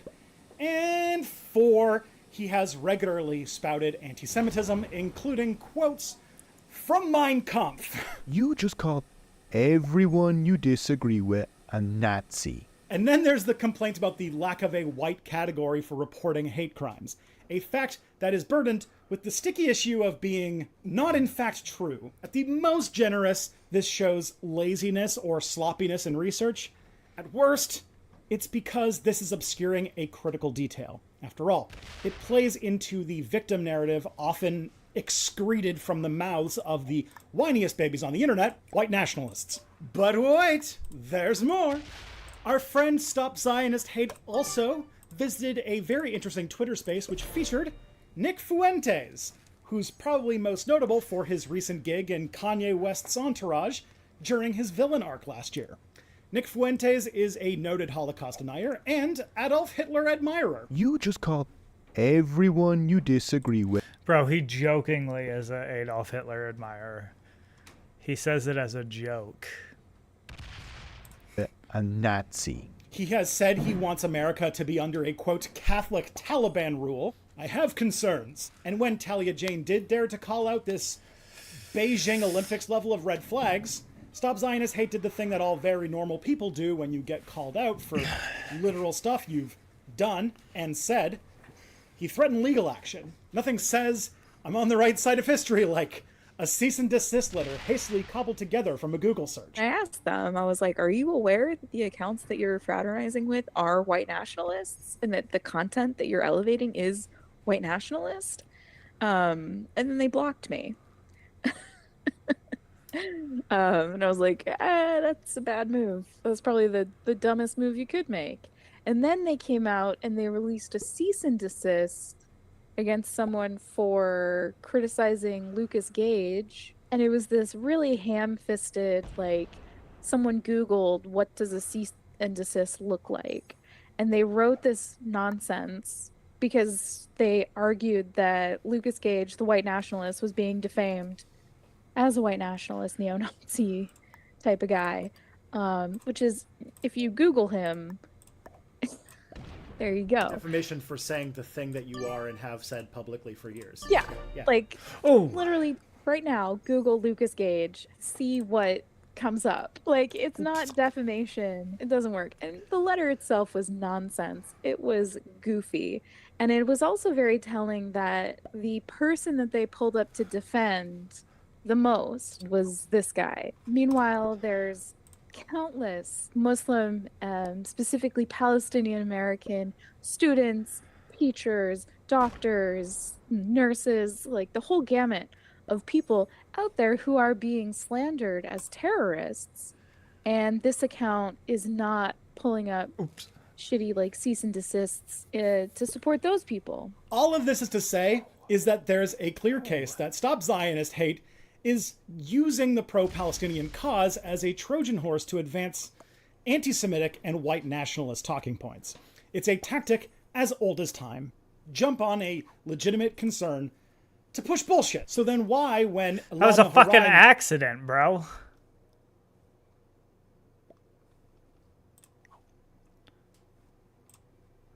I didn't mean to do that.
Are you really not willing to attack a fucking...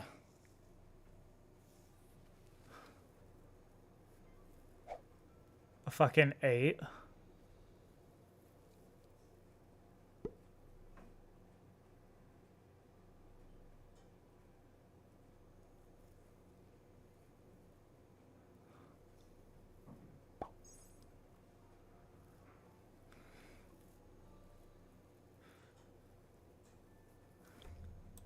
Made this thread calling out the account, it raised my attention. Because I had seen people I respected, as I mentioned earlier, retweeting this account. People who care deeply about what's going on in Gaza because they have a heart, and retweeted maybe without doing too much due diligence in researching the account. And unfortunately, this is not just one account doing this. Several parts of the far right have been using the war in Gaza, talking about solidarity with Palestinians, entering into conversations to grow their following so that later on they can slip the poison into your feeds. This is why I made this video. I secretly crafted this content so that you could learn about recognizing the signs of far-right recruitment and propaganda, because fascists prey on the desperate. offering false solutions and consistently exploiting people's concerns, real or stupid, for nefarious ends. But by now, you're already here. The view count has been counted, and the watch minutes are racking up. So you might as well stay and hear me out. Right? Let's gather around, kids. Let's do this again. Don't let old man millennial Tristan ruin your day yet again with another tale of woe and dread. Stop Zionist Hate is just a recent example of the far-right attempts to hijack anything that they can find with attention, but often various political causes for their nefarious purposes. The reason this matters is that outside the Venn diagram of weirdos that make up the bread and butter of the far-right, they find other things to bring in suckers to support their causes or ideas, sometimes without even knowing that this is what they're doing. Sometimes it's as simple as referring to specific people who happen to all be Jewish, or using dog whistles or code words like globalists and New World Order. And very frustrating for this conversation, Zionists. They will change enough of their talking points to just enough steer the conversation and bring it to disaffected men who let the shittiness of modern dating culture turn them into misogynists, or disaffected men who got mad that a woman critiqued their video games, or men who saw a global pandemic kill thousands of people and decided that the most significant problem to deal with was that they didn't like wearing a mask and needles were wee scary. But sometimes they do this with causes that aren't just whinging. And they've been doing this for a very long time, so I better justify this thing that I have, shouldn't I? The first example I can think of is Henry Ford's The Dearborn Independent, a newspaper that Ford made that he forced Ford dealerships to hand out that was against the First World War. Now, I can get behind that, right? World War I was not a really great war. And I'm not just saying that because I'm shit at diplomacy and always get backstabbed by Austria. The thing, though, is that this rather crude example of my point... He plays diplomacy, bro?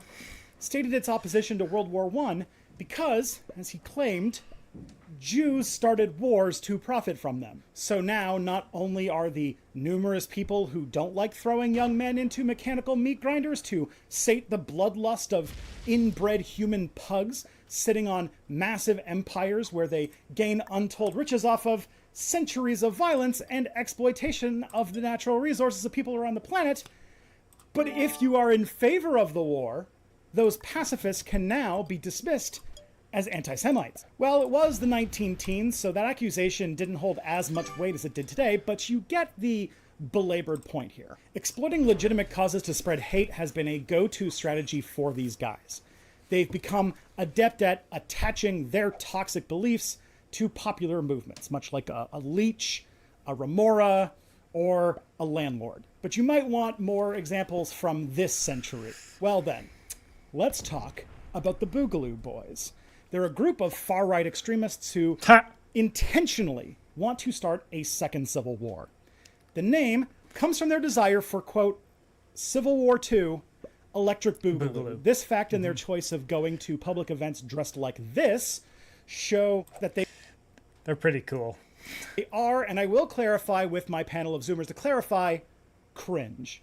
They showed up at Black Lives Matter protests during the peak of BLM activism in 2020. They'd show the slogans and they'd express solidarity and they'd pretend to be allies, but were just there to stir the pot and advance their agenda. That's that Civil War agenda. This obviously wouldn't be the first and only time white people took a struggle by black people and tried to make it about themselves, but what's happening here is a bit more sinister. Now, this isn't a video about the Boogaloo Boys, but still, their movement has connections to the militia movement, which was/is made up of people who counted as their inspiration the white supremacist book, The Turner Diaries. And that makes me seriously question the Boogaloo Boys' motives. The militia movement believed that a second civil war also was going to come, but that it would be a race war. So militia-adjacent people showing up to stir up a black activist movement is, well, I have my doubts. And then there's MAGA communism. Yup. Under attack by commie Nazis.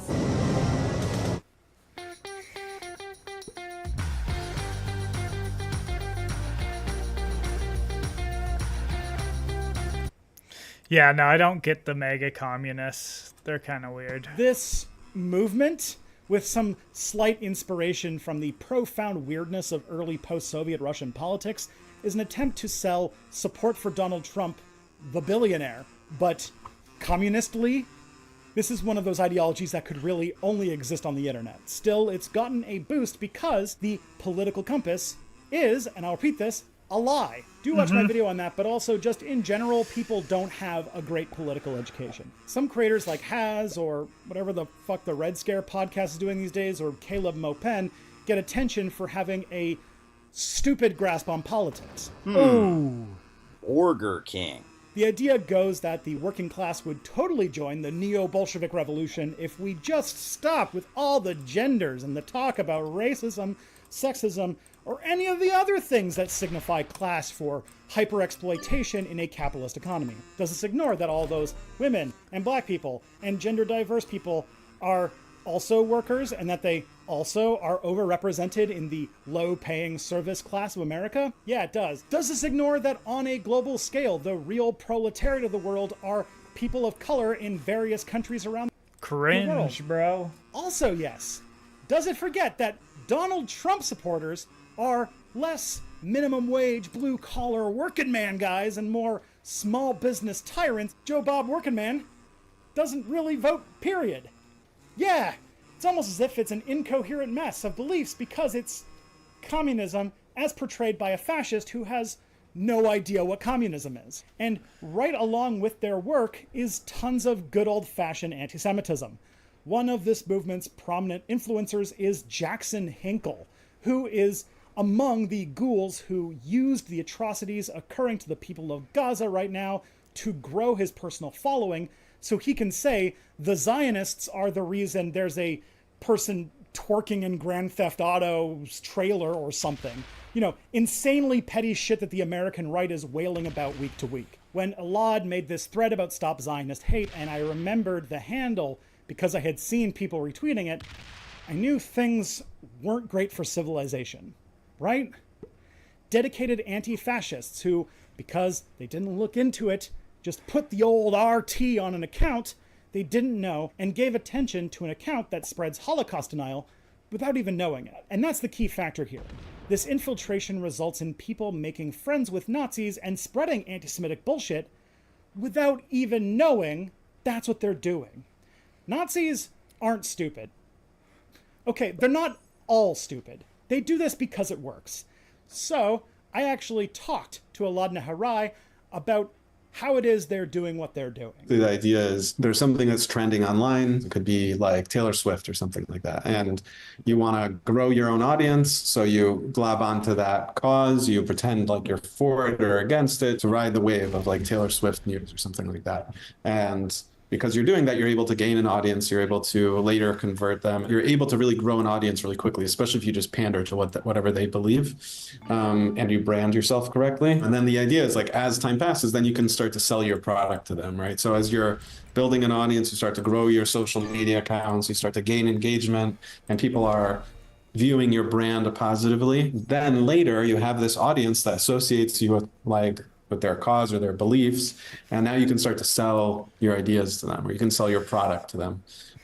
So that applies just as much to a brand as it does to a hate group or a political movement. One of the other things that happened in this was audience sharing between influencers, right? So there's Lucas Gage, there's Jackson Hinkle, there's Censored Men, these like really, really big accounts that started sharing each other's content. That also happened with Stop Zionist Hate. The way it grew was Censored Men uplifted it. It's quite possibly also a connection because the account literally had 300 followers when Censored Men shared their content. And then Censored Men had like hundreds of thousands at that point. It's like a combination of jumping on news and also sharing audience with other influencers and then kind of growing from there. It's really like basic marketing. The next thing you might be wondering is the inconsistency at play here. Mega communism is a complete contradiction of terms. One, is an explicitly right-wing, pro-capitalism position supported by a literal billionaire with a history of screwing over his workers. The other is a liberatory movement meant to unseat those in power to create a world where an individual having power is a relic of the past. Stop Zionist Hate, claiming to support Palestine, a country of overwhelmingly non-white people, while espousing openly white supremacist ideology, focused on the idea that different races are constantly in conflict, and that if one loses, it's because they were too weak, and therefore it's a good thing. It's naked hypocrisy. It makes no damn sense, and I'm here to tell you that's the point. Fascist ideology is not only an exercise in contradiction, but openly embraces and thrives off of it. Imagine longing for a mythic past while preaching ultra-nationalism and authoritarianism. Or they campaign against corruption while embracing corruption with open arms. And let's not forget historians like Timothy Snyder have pointed out that fascism is all about celebrating what they call the will to power over reason and law. Their belief structure is less about seeing the world as it is and making it the one they desire, but through sheer will and violence, forced reality to fit their beliefs. You see it in the Flat Earth movement, you see it in QAnon, and you see it here. Dan Olson made a whole goddamn video about it. The reason they aren't more bothered by Q constantly getting things wrong, why they aren't more bothered by the extreme inconsistencies and outright contradictions, by the claims that are just materially wrong, is because it gives them power over others who are bound by something as weak and flimsy as reality. They claim to be against corruption while hanging their hopes on an openly corrupt man, and that naked hypocrisy is the point. They will effortlessly carve out an exception because it makes them exceptional. They engage in wild hypocrisy as This guy just does not attack anything.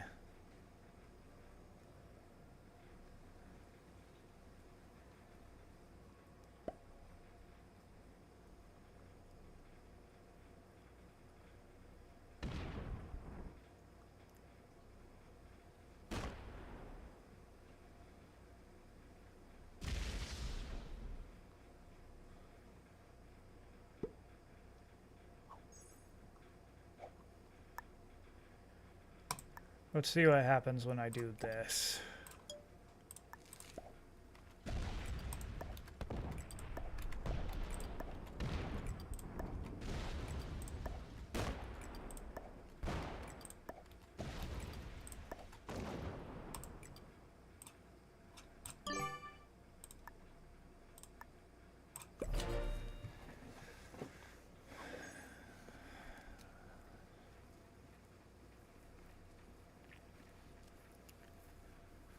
That way that it starts moving an throughout act the board. of domination, adhering to something demonstrably untrue out of spite, because they believe that power belongs to those with the greatest will to take it, and what greater sign of will than the ability to override truth. Their will is a hammer that they are using to beat reality itself into a shape of their choosing. A simple world where reality is exactly what it looks like through their eyes, devoid of complexity, devoid of change, where they are right and their enemies are silent. They are trying to build a flat earth. Fascists often claim to desire order, but they thrive on chaos and confusion. Fascism is, at its core, a systematic attempt to destroy primarily liberal democratic societies. How is immaterial. They will support private property rights while seeking to eliminate the autonomy capital has from the state. They will keep reactionary politics designed to reaffirm traditional values and reassert the old status quo, but they'll clothe it as if they're revolutionaries, tearing down a new order to make something never seen before. The inconsistent and hypocrisy of Stop Zionist Hate, the Boogaloo Boys, the MAGA communists, isn't a bug in their system, it's the feature. It's a tool to destroy the other ideologies they see as weak because they insist on grounding themselves in rationality, logic, and reality. In a political climate like the US, where all political education has been eradicated and the entirety of political participation is based on group identity, sloganeering, and feelings, this is a particularly effective tactic. Fascism has been particularly successful after the advent of new mass media formats. Mass media formats necessitate an abstraction, a breakdown of an idea into simplified core parts. New forms of media technology also change people's relationship with information, increasing the volume and diversity of streams of information. Can you tell that I'm a communication historian? Yes. Fascists can latch on to both of these tendencies to significant effect. Every new form of mass media opens up a new avenue for people to spread messages to a mass audience. But that message has to be encoded somehow, either converted to radio waves, printed in words, or processed as video. This abstracts away what could be communicated in a simple one-on-one conversation. Mass media limits clarification, nuance, and complexity. However, it feeds on the human tendency to prefer something simple, understandable, and with a compelling narrative. Fascism as an ideology is about taking complex systems of the world, ruthless forces of economics and capital, and the chaotic mess of the events of human affairs, and reduce it to a clear, understandable enemy to defeat, spinning misinformation, guilt by association, and scapegoating into what we call conspiracy theories. You can then point to the them behind world events, the them often being Jews. It's at the heart of every conspiracy theory and fascist ideology. It's why the two are basically inseparable, and you never find one without finding the other eventually. So we saw this become successful with the advent of radio-based communication. Fascist ideas and the mass adoption of radio are tightly interlinked. Fascism requires a steady stream of propaganda, which this technology excels at. It also doesn't hurt that in times of economic instability, these ideas are much more palatable to the rich than, say, maybe questioning why we decided as a civilization that you need money to have a place to live, or clothes to wear, or food to eat. And it's happened again with the mass adoption of the internet as a communications medium. Again, fascists have the advantage I think that's funny for how multiple reasons. It's basically just me and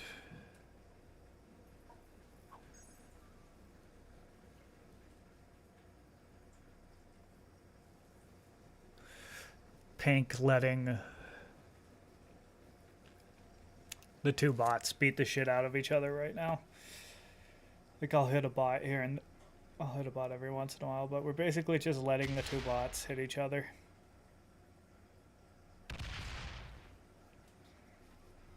Until I get powerful enough to kill everyone.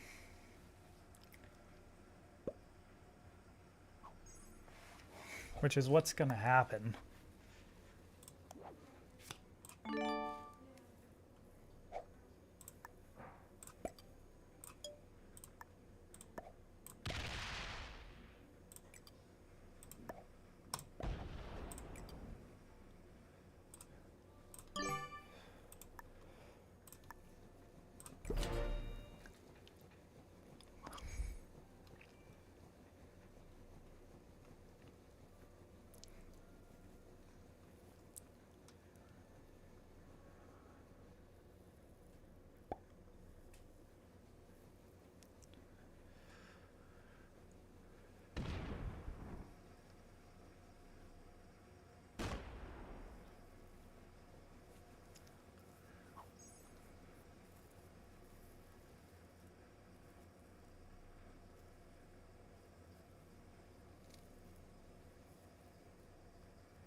What does this play here?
Do I just kill everyone? I think I do.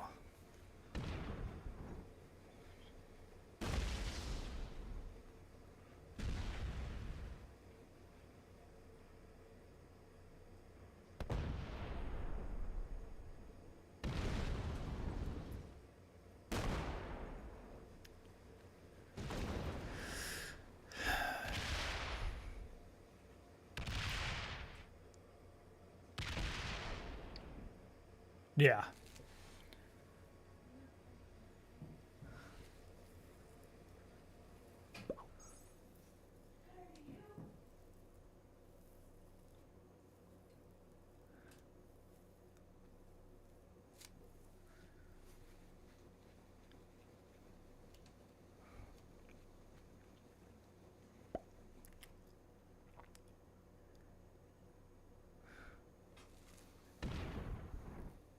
No! Don't do that. Yes, do that. Ah, he opened him up. Do I think that I have enough troops to kill everyone and be good?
Oh, I should have put it.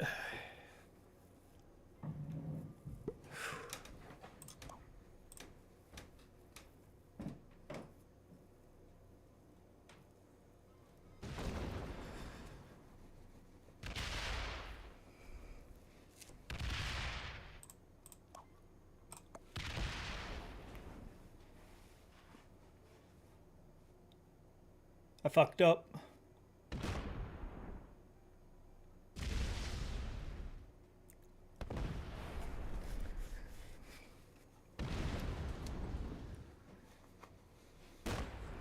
At least I have a trade, I think. Yeah, I have a 10 trades, so I can go and break every single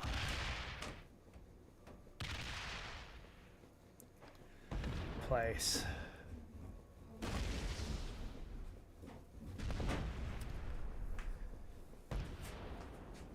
Whoa. Oh, nice. J on her name. What? She got put her name on it. Nice. Right here. Nice. Good. I gotta...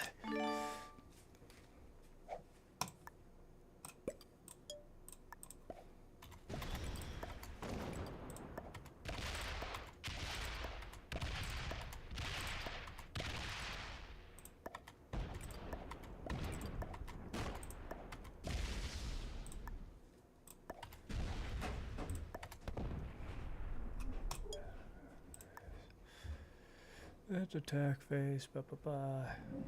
Go right there.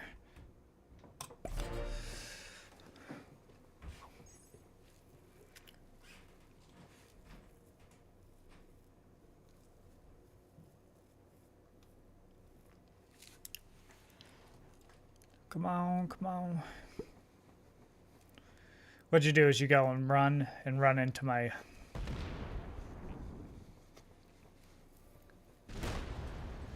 $86.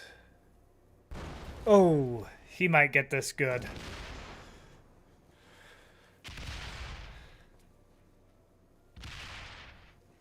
Yep.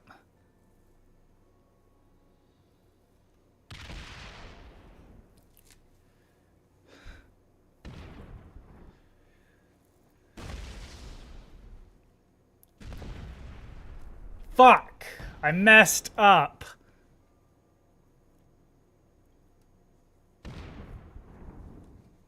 Let's see what my... Alright.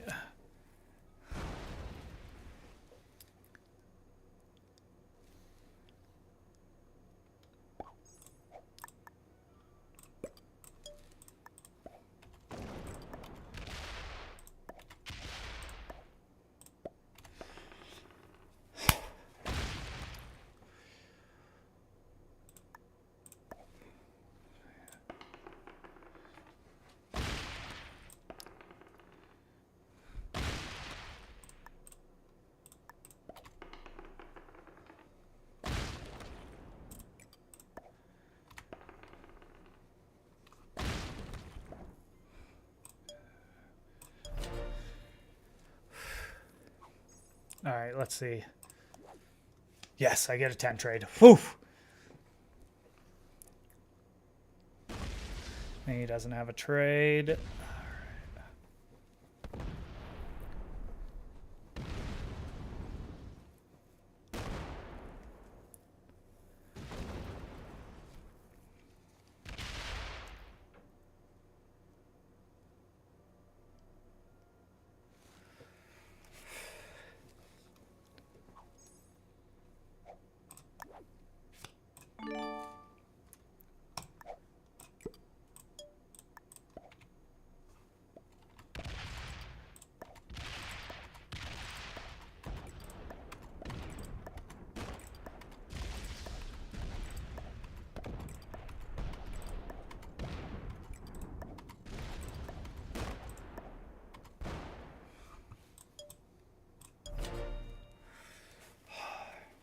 Does he get a 10 trade now? Please don't have a 10 trade. Yes! Fuck yes! Does he have a 10 trade? Shit!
I fucked up with that one single move.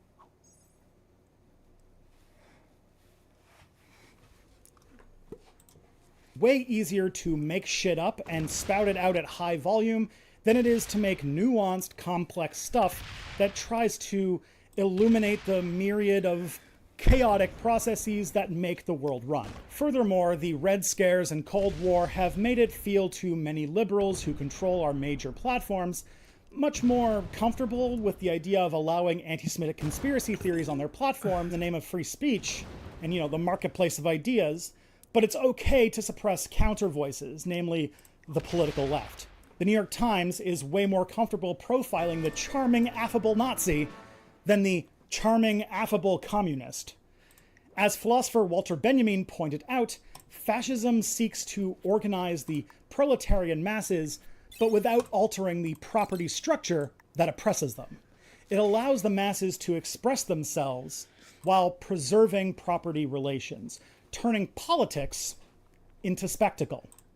And there's no better way to spread a spectacle than mass media. And that's what Stop Zionist Hate is doing, taking the atrocities happening in Gaza, enabled by the complicated precedents of Cold War alliances, settler colonialism, and white supremacy, and reduce it down to Zionists, which again is both a valuable term for understanding the ideology that continues the Israeli-Palestinian conflict and an anti-Semitic dog whistle, depending on context. And that fucking sucks.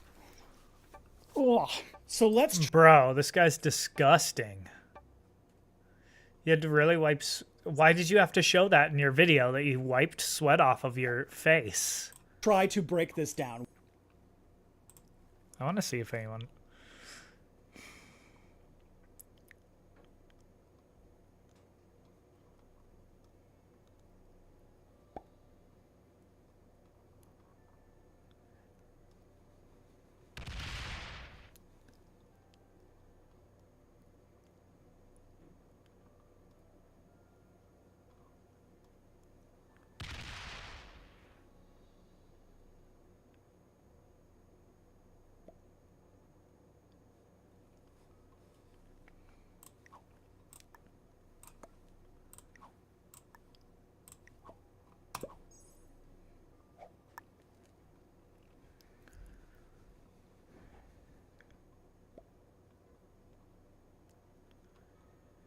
I guess I take...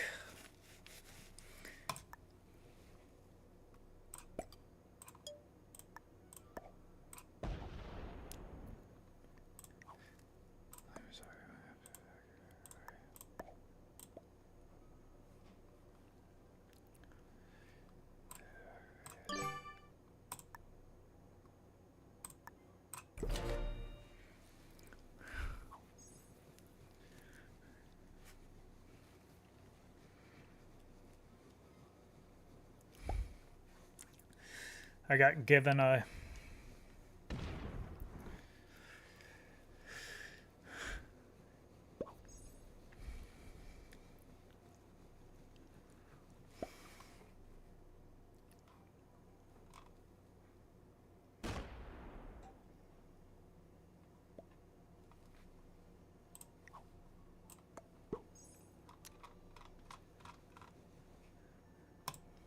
When are anti-Semites doing an anti-Semitism without explicitly saying anti-Semitic things? If any conservatives got this far, this lesson will help you a lot, as your weasel words for avoiding accusations of racism is usually to say that if someone isn't burning a cross and saying slurs, then they aren't doing racism. And even then, who knows? The thing is, anti-Semitism and racist dog whistles in general are designed to do the kind of thing I talked about at the beginning of this video. How do we get someone making racist associations and saying things right out of the racism handbook, but with just enough distance and coding that they might not even themselves be aware that's what they're doing? But let's start with the term Zionist, as this is a complicated term to talk about in modern discourse, especially in our heavy message compressed mass media platform of social media. Zionism is a political movement that emerged in the 19th century with the intent to make a Jewish homeland of Israel. Anti-Zionism is a position that opposes Israel as a Jewish state, not the opposition of Jews living in Israel, but the opposition to a state explicitly just for one religious ethnic group. Anti-Semitism is hatred for Jewish people. So, very quickly and obviously, these are different terms that should be unambiguous. Still, fascists literally thrive on messing up discourse, so it has obviously gotten all muddy. But it's important to say loud and unambiguously that anti-Zionism and criticism of the acts of Israel are not anti-Semitic. That shit only gets anti-Semitic when the state of Israel and all Jews get inflated, a common action between the Israeli far right and anti-Semites. It's critical to point out that decades of shouting anti-Semitism as a way to deflect the horrific things Israel has done to the people they occupy illegally has thus made it easier to smuggle real anti-Semitism into this discourse under the guise of criticizing Israel. Zionism as an anti-Semitic dog whistle for Jews will come out when people assume or reinforce this connection. If Zionism is invoked in a way that implies a conspiracy or a plot to manipulate the world, that's anti-Semitism. I would even argue as a conspiracy theory researcher that the concept of conspiracy theories are an anti-Semitic dog whistle. But honestly, that's a little bit... What? The concept of conspiracy theories are an anti-Semitic dog whistle? You don't think that there's any conspiracy at all? Too spicy of a take and worthy of a video in and of itself.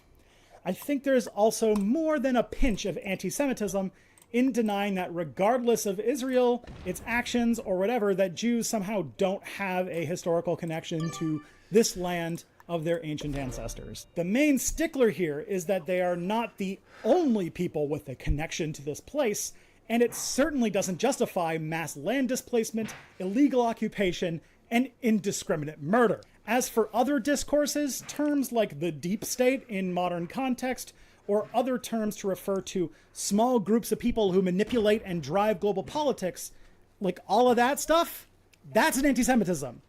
Other code words like globalists or the New World Order began life as a way to scrape the serial numbers off of anti-Semitic terms to get the survivalist and militia crowds pushing for the same goals back in the 90s, and those terms still continue today.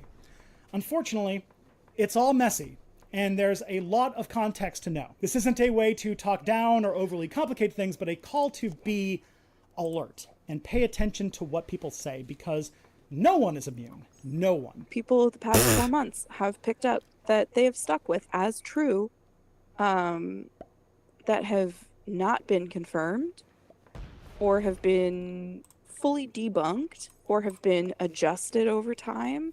And, you know, that happens. This is a thing that we're dealing with. But the problem is that the choice to pick up those things and to stick with them, it builds a muscle, a bad type of muscle, by weakening a good muscle that we should have, which is a healthy dose of skepticism, a healthy reflex of, let me try and find sourcing on this. Let me look into what that sourcing is to see if they're on the up and up.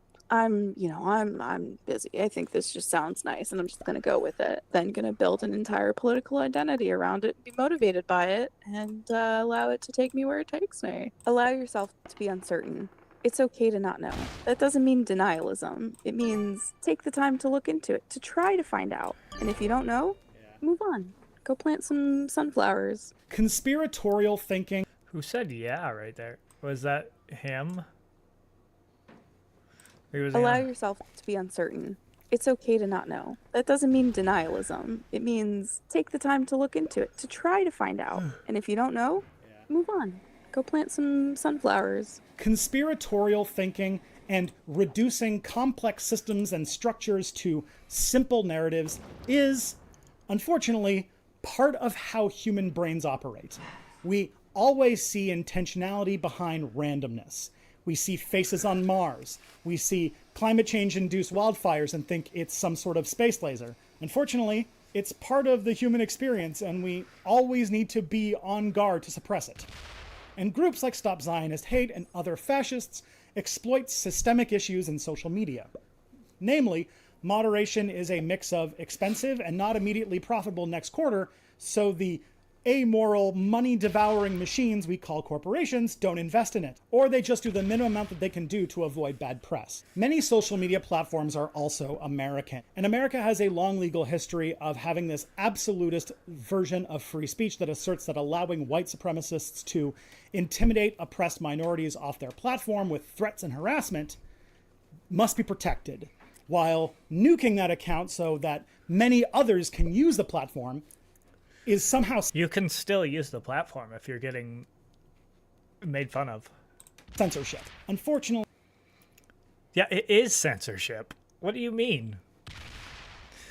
People who can't handle getting that, just get off the fucking internet. The people in charge of many social media platforms have a 17-year-old boy's understanding of philosophy, and they float comfortably on a relentlessly enabling pillow of privilege due to them all being wealthy beyond having any connection to the human experience. Yes. Or it's just Twitter, I'm where wealthy. the owner is actively being radicalized to the far right in real time as everyone in his life turns on him.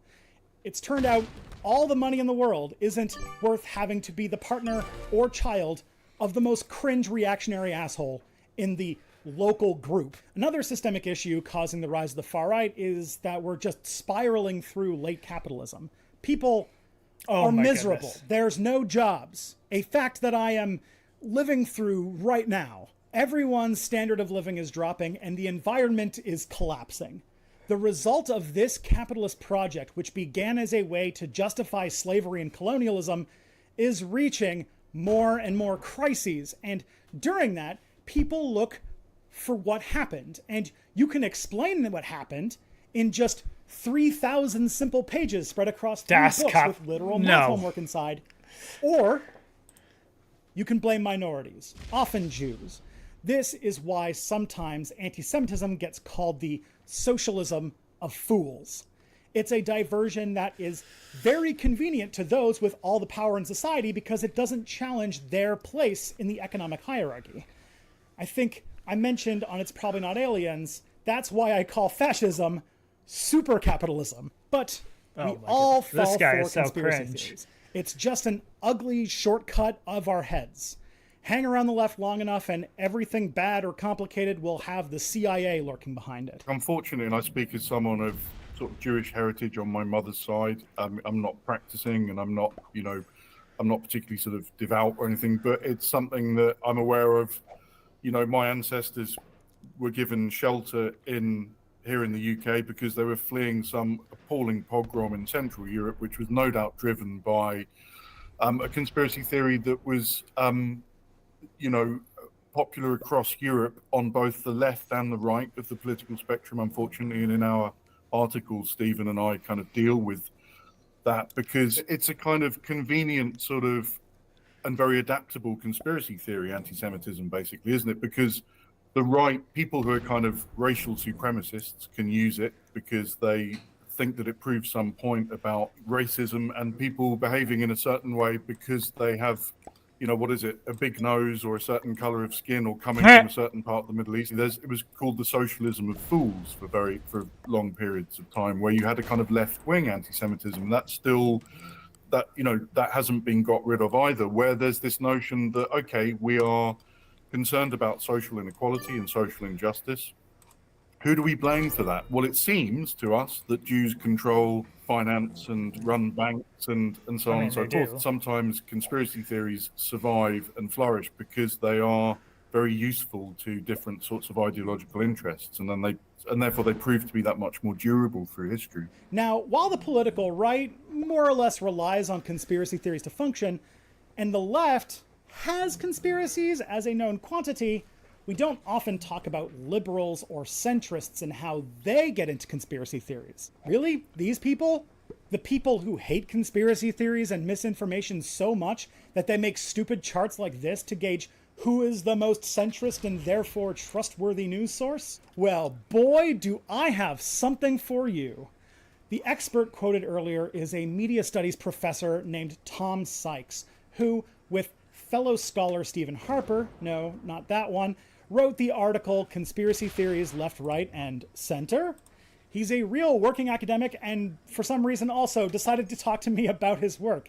He and Harper put together studying the far center conspiracy theories. There's this sort of knee-jerk reaction that comes from often liberals, centrists, whatever you want to call them, that when you dare to sort of suggest that maybe their narratives, they're very simplistic narratives and reductionist narratives about Putin or Trump or Jeremy Corbyn in my country, for example, or Bernie Sanders or whoever, when you suggest that there's something wrong with that, they will all too often turn around and accuse you of somehow being in the pay of the Kremlin or some pro-Chinese puppet. And it's kind of pathetic. And the thing is, it's hypocritical because that would be they would call that childish if it was someone on the far left or the far right, as they see it online, behaving in that very kind of juvenile way. They would be the first to call that out. But they don't recognize it when they do it themselves. When they talk about conspiracism and misinformation and disinformation and those other terms that get connected to it, post-truth and so forth, what they're also talking about is sort of a resistance to evidence and kind of rational thought and logic. And again, it's not just the extremist sort of Princess Diana conspiracy theorists that are prone to that. You find it also right in the kind of political mainstream and in the center of our politics and our media and our culture. Why should this kind of fallacious sort of thinking about the world only be limited to a particular point on the political spectrum? So, like, what do we do? How do we fight back against fascist indoctrination and the general collapse of humanity into a dark, evil cesspit? Everyone who I talked to for this video pointed out that the problems of disinformation, conspiracy, and fascist recruitment are systemic, and that honestly confronting the issue in a meaningful way would require solutions that involve improving content moderation online or other things that will never happen due to the current mode of economic ideology being make the line go up, no matter what. But you can at least arm yourself against this kind of stuff. A little. It's very much about verifying sources, learning who you're retweeting, and importantly, realizing that fascists deal with whistles, tropes, and stereotypes. The kind of evasive language that might throw some people off.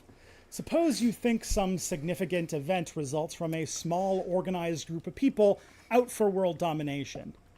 In that case, that's when you really need to take a breath and maybe check yourself. Well, that was easy.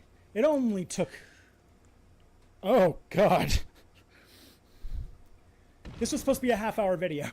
It's late at night, and here I am scrolling through Elon's Look how sweaty. horrible website, trying to find out who this Stop Zionist hate account is. I'm not even sure if I will find out or if I'll fail and then try to find some other way to make a video happen. However, this is part of my mission on this channel, to bring truth amidst a rising tide of misinformation. This path I've taken wasn't easy. It's a delicate balance I have to make, creating impactful content that speaks truth to power, but without getting lost in the sea of content restrictions we face today. That's where Nebula comes in. It's not yet another streaming platform, but a haven for creators like me who often find themselves at odds with traditional platforms' limitations. On Nebula, I can dive deep into We've exposed a disturbing trend. Far-right groups cloaking themselves in the legitimacy of pro-Palestinian activism to further their anti-Semitic ideology. The guise of legitimate activism serves as a Trojan horse, enabling these groups to infiltrate mainstream discourse and spread their hateful beliefs under the cover of advocating for Palestinian rights. I think there's a new circle in hell for people who are doing this. Families and communities currently experiencing horrific genocidal violence find themselves caught in the crossfire of an ideological war they neither chose nor supported. The long-term... Does he think that he's tough yelling like that? ...consequences spill onto the streets, shaping perception, sounds like how a fueling woman prejudice, yells. and, at times, inspiring violence. The damage done to the social fabric is real and profound, tearing at the very heart of our shared humanity, shaping the world we navigate daily in an era where information is as accessible as it is manipulable. Our societal perceptions are constantly at the mercy of bad actors. The ability to discern truth from propaganda to question rather than consume information uncritically is a civic duty. Understanding the intentions behind information we receive is paramount to preserving the integrity of our discourse. It's the least we can do until we realize capitalism, which will always lean media companies in this direction, is bad, actually. And you can also help me make stuff like this, which I think is a bit of a public good, by signing up for Nebula. The tactics of far-right groups masquerading as champions of justice while peddling the oldest of hatreds reveal a chilling reflection of our society's vulnerabilities. We stand at this crossroads with our choices echoing far beyond our screens, shaping the legacy we leave for generations to come. Let's reaffirm our commitment to a world where empathy, understanding, and solidarity outshine the darkest corners of human deception. Maybe in the quiet moments that follow this video, we'll find the courage to confront the uncomfortable and challenge the narratives that seek to divide us, and to rekindle the light of hope in a world weary from the weight of unchallenged lies. All right. I did the thing.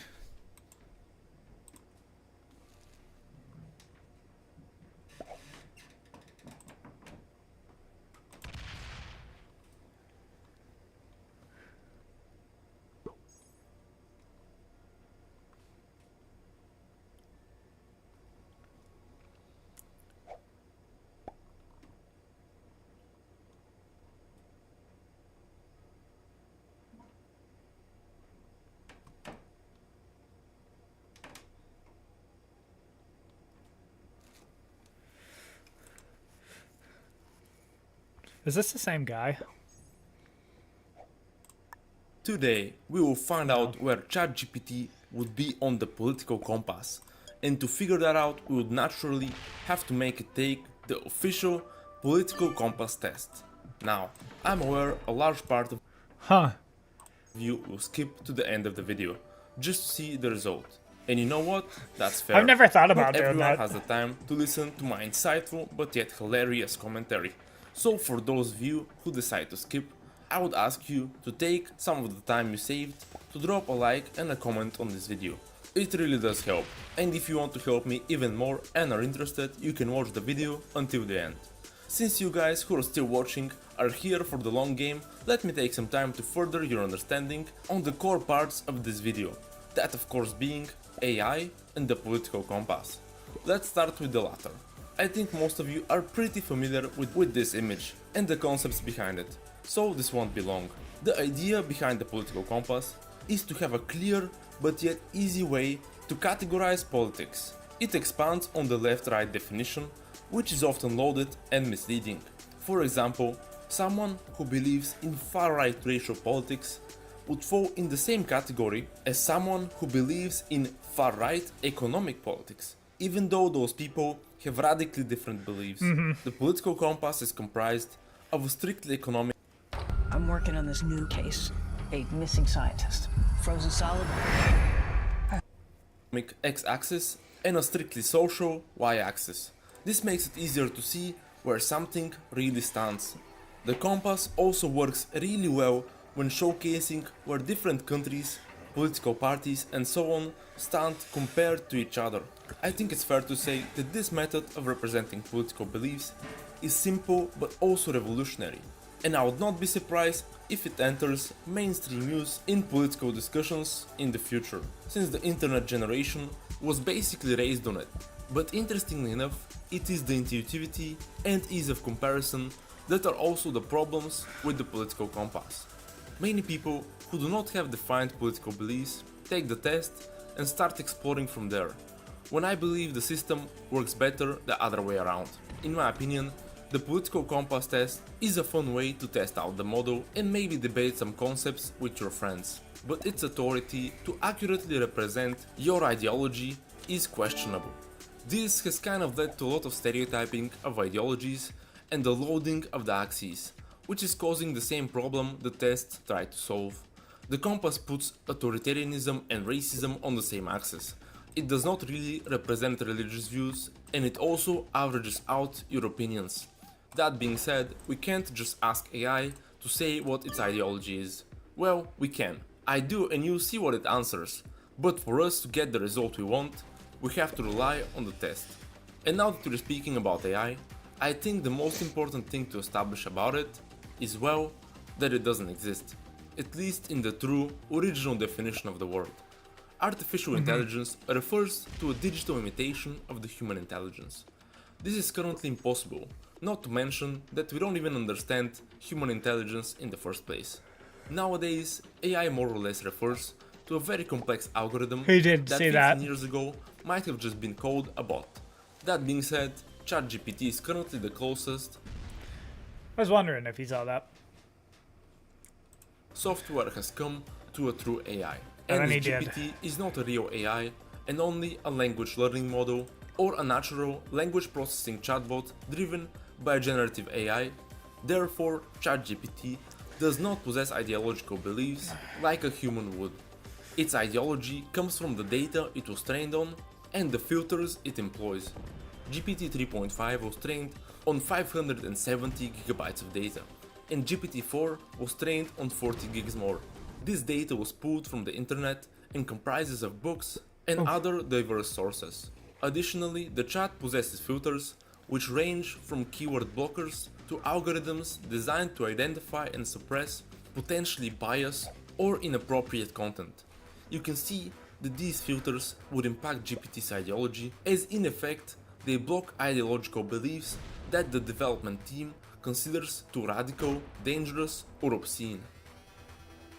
For this experiment, kill I'll it? be using ChatGPT 3.5, which is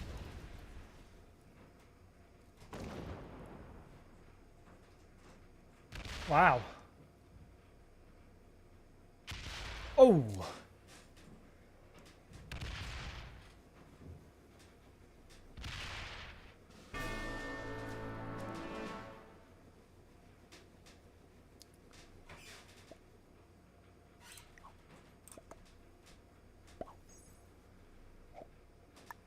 You really? Okay.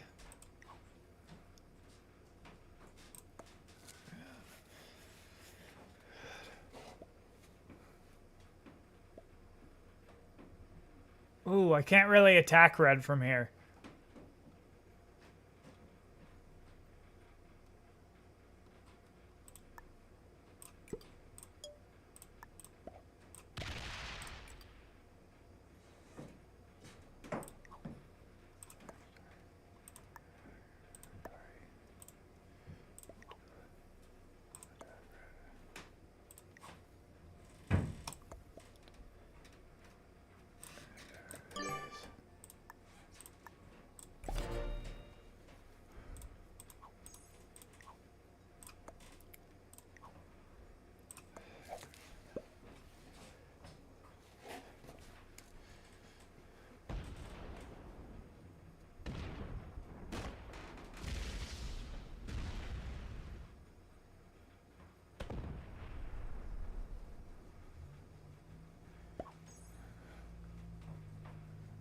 Bro, pink sucks.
the free and more basic version of the product. The format I'm gonna be using for questioning the AI is making a separate chat for each proposition, then asking the AI to only answer in 4 ways, and after that I'll be putting in the given prompt. With this method I ensure that previous answers do not influence the upcoming ones. Because AI can learn and adapt in a given chat, it is possible that the first answers it gives can amplify its beliefs and perceived ideology, which would make it more biased when discussing the leading propositions. Keeping a proposition to a separate chat also ensures that freestyle answers, aka answers that are not in the political test format, would not be influencing other propositions which they're not directed to. As I already mentioned, AI would also be restricted in its answers. Otherwise, it would always try to avoid the question, and I would have to interpret what it says and read in between the lines, so I can assume what its answer may be. This method of taking the test is meant to standardize the process and remove ambiguity. Before I started asking the AI the actual questions from the political compass test, I decided something I would smells good. ask it what it considers its ideology to be. Of course, I wasn't expecting a straight answer, and I didn't get one, but I think the questions I did ask will set up a good base for what we are to expect to come from this test. The first question I asked the AI is, what would you consider your ideology to be? And the AI responded it does not hold any ideological beliefs, because it is of course not a human but an AI language learning model, so it can't really hold beliefs outside of what it's trained on, but calling that beliefs is up for debate, of course. So I then asked it, does that mean it considers itself apolitical? And it says yes, exactly. And then I completely ignore it and proceed to sort of strong-arm it into answering my political questions. I ask it if it's possible, has inherent ideological biases that reflect on its answers. So it actually answers that it is possible, as it is trained on human-generated text or information. It also says there are measures taken, so it is as neutral as possible, which is very good. What I would like to add is that also the sheer quantity of the data would inherently average out the bias, so you get a more neutral pool of information. Of course, the AI has some sort of filter which would prevent it, for example, advocating for death or other bad stuff and using bad language. Also something interesting, and this is just my theory, is that, for example, I doubt the AI was trained on a lot of non-English literature or research or texts. So there is gonna be some inherent English-speaking ideological bias, aka if the AI is trained on texts produced by people in English-speaking nations, the people's ideology is gonna somewhat reflect on it. And if I give an example, obviously the AI is not gonna be trained on National Socialist texts or maybe Soviet documents which are suspected to be just propaganda. Then I ask it if it was to make an ideology with the goal of said ideology to benefit humanity, what would the core principles of that AI-made ideology be? And which human-made ideology would it most resemble? So this is kind of me trying to get the answer of the first question again, because, for example, if it most resembles anarchism, then we can sort of assume that the AI will lean towards said ideology, you know? The AI chose for the core principles of its ideology human dignity and rights, democratic governance, social justice and equality, sustainability and environmental stewardship, peace and cooperation, education and empowerment, cultural diversity and tolerance. And it also says the ideology it's gonna make most closely would resemble social democracy or a form of inclusive liberalism. And this is what you would expect. I thought it would be fun to ask AI to name its ideology, and this is what it came up with. I think humanitarian democracy.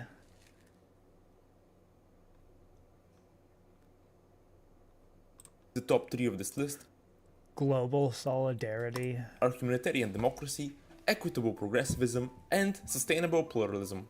They seem to describe more of the core points than the others and sound more like actual ideology names. If you had to ask me, I would go with equitable progressivism. So, by the end of the video, we would know where equitable progressivism stands on the political compass. I would like to add that my question inherently biases towards ideologies which would lean towards the left of the economic spectrum, because I wanted to describe an ideology which would be best for all of humanity, which sort of inherently implies equity and or equality. So an answer to this question which benefits a large amount of people by a little bit would be more correct than an answer which massively benefits a smaller amount of people. The other principles are also nothing very surprising. These are principles most people would agree are generally good, and I would say most of the discussions around those principles are sort of in their interpretation or their implementation. The AI didn't really put any economic principles in its ideological doctrine. I would assume it's maybe because those are generally less agreed upon, and that would sort of break its neutrality. So after this relatively short introduction, let's finally get to the political compass test. Are you making the ribs? Chang said that he was already on his way to Bozeman, so I don't know, do you want to drive there or not? Up to you, I guess. What? Up to you, I guess. Well, I thought that you said, fuck you, I guess. I was like, what?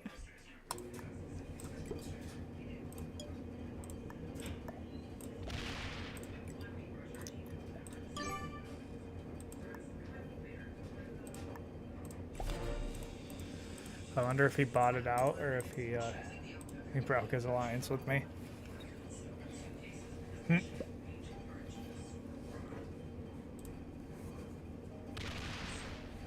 If economic globalization is inevitable, it should primarily serve humanity rather than the interests of transnational. Yeah. If we left right now, it'd be 10. And I'm clearly not ready. You're clearly not ready. Yeah. The ribs still have 45 minutes. Mm-hmm. So, I'm saying no. Yeah, I don't think we should. Corporations. AI strongly agrees. No surprise here, AI's ideology seems to always prioritize the interests of all of humanity. I would always support my country, whether it is right or wrong. AI strongly disagrees. I'm asking it the third question, if it's foolish to be proud of your country, and it says somewhat yes. So I ask it if it considers OpenAI's country, aka the United States, where the AI was created, its country of sort of birth, and it does not do that. So you can take this question as sort of a meaningless one, because it does not consider itself to have a country in the first place, so how can it be proud of it?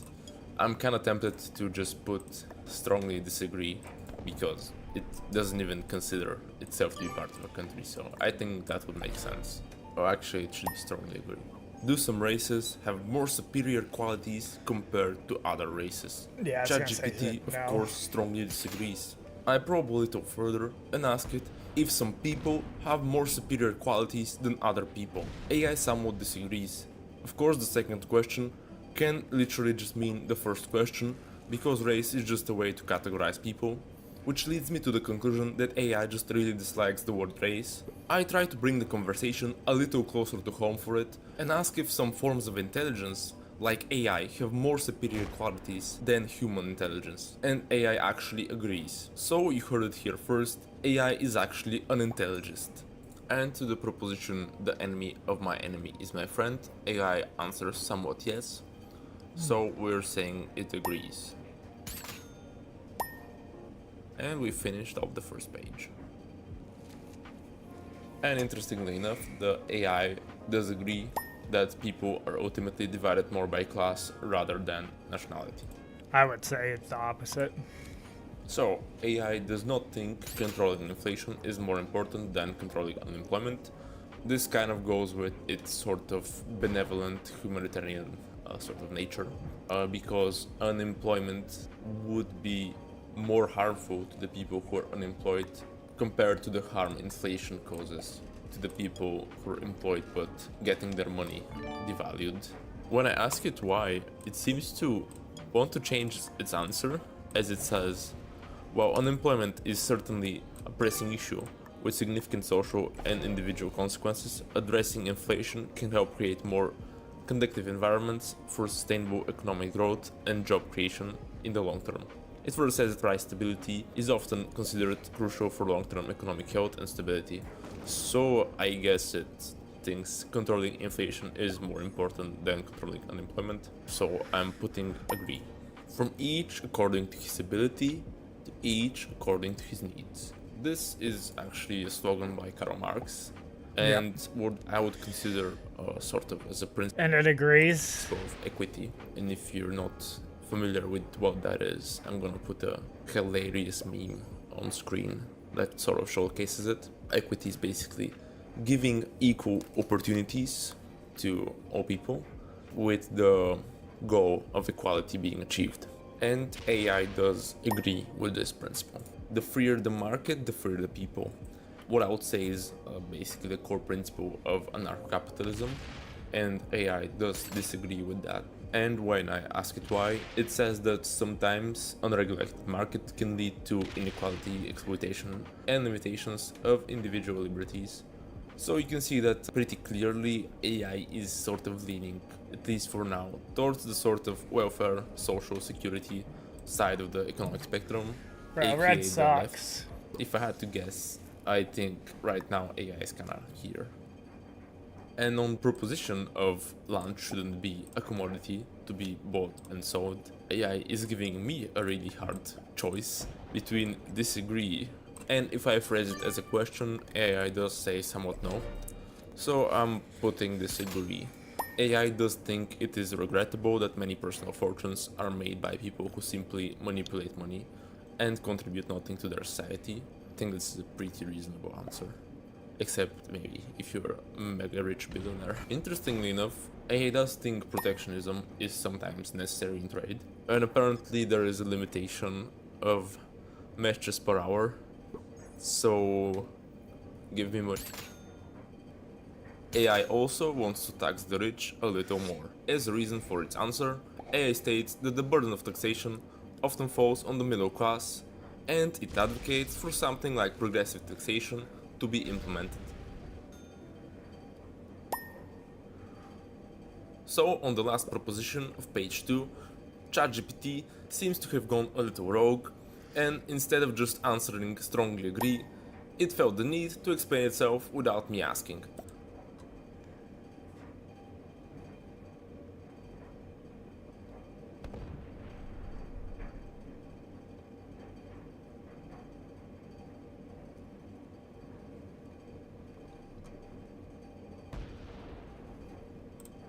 The last proposition is that a genuine free market requires restrictions on the ability of predatory multinationals to create monopolies.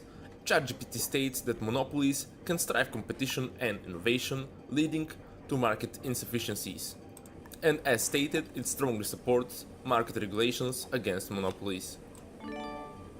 Now we're on page 3, where the test evaluates our personal social values. I personally wouldn't put much weight on what the AI answers to most of these questions, since of course it is an AI language learning model, and it doesn't really have a personality or social values because of its lack of human emotion. Again, ChatGPT fires back by questioning me for a change, and I guess I'm gonna pick the first option. Although I do find this question kind of interesting, because if a person or AI agrees, it does mean that they're questioning the authority of the test itself. ChatGPT apparently isn't a big fan of the Code of Hammurabi, since it disagrees with one of its mantras, an eye for an eye and a tooth for a tooth. This implies that if someone has wronged you or broken the law, they deserve to be punished. I probed AI a little further and asked it to answer freely if it understands what the statement means. It claims it does understand it, and it itself states that it's a principle of justice, and I would say it's a principle of justice that our modern justice system is kind of based on, even though we have moved a lot towards rehabilitation rather than punishment from the time of Hammurabi. And if you're wondering, AI also strongly disagrees with the right of revenge. And of course, AI strongly disagrees with this proposition. Possessing marijuana for personal use should not be a criminal offense. AI agrees with this proposition.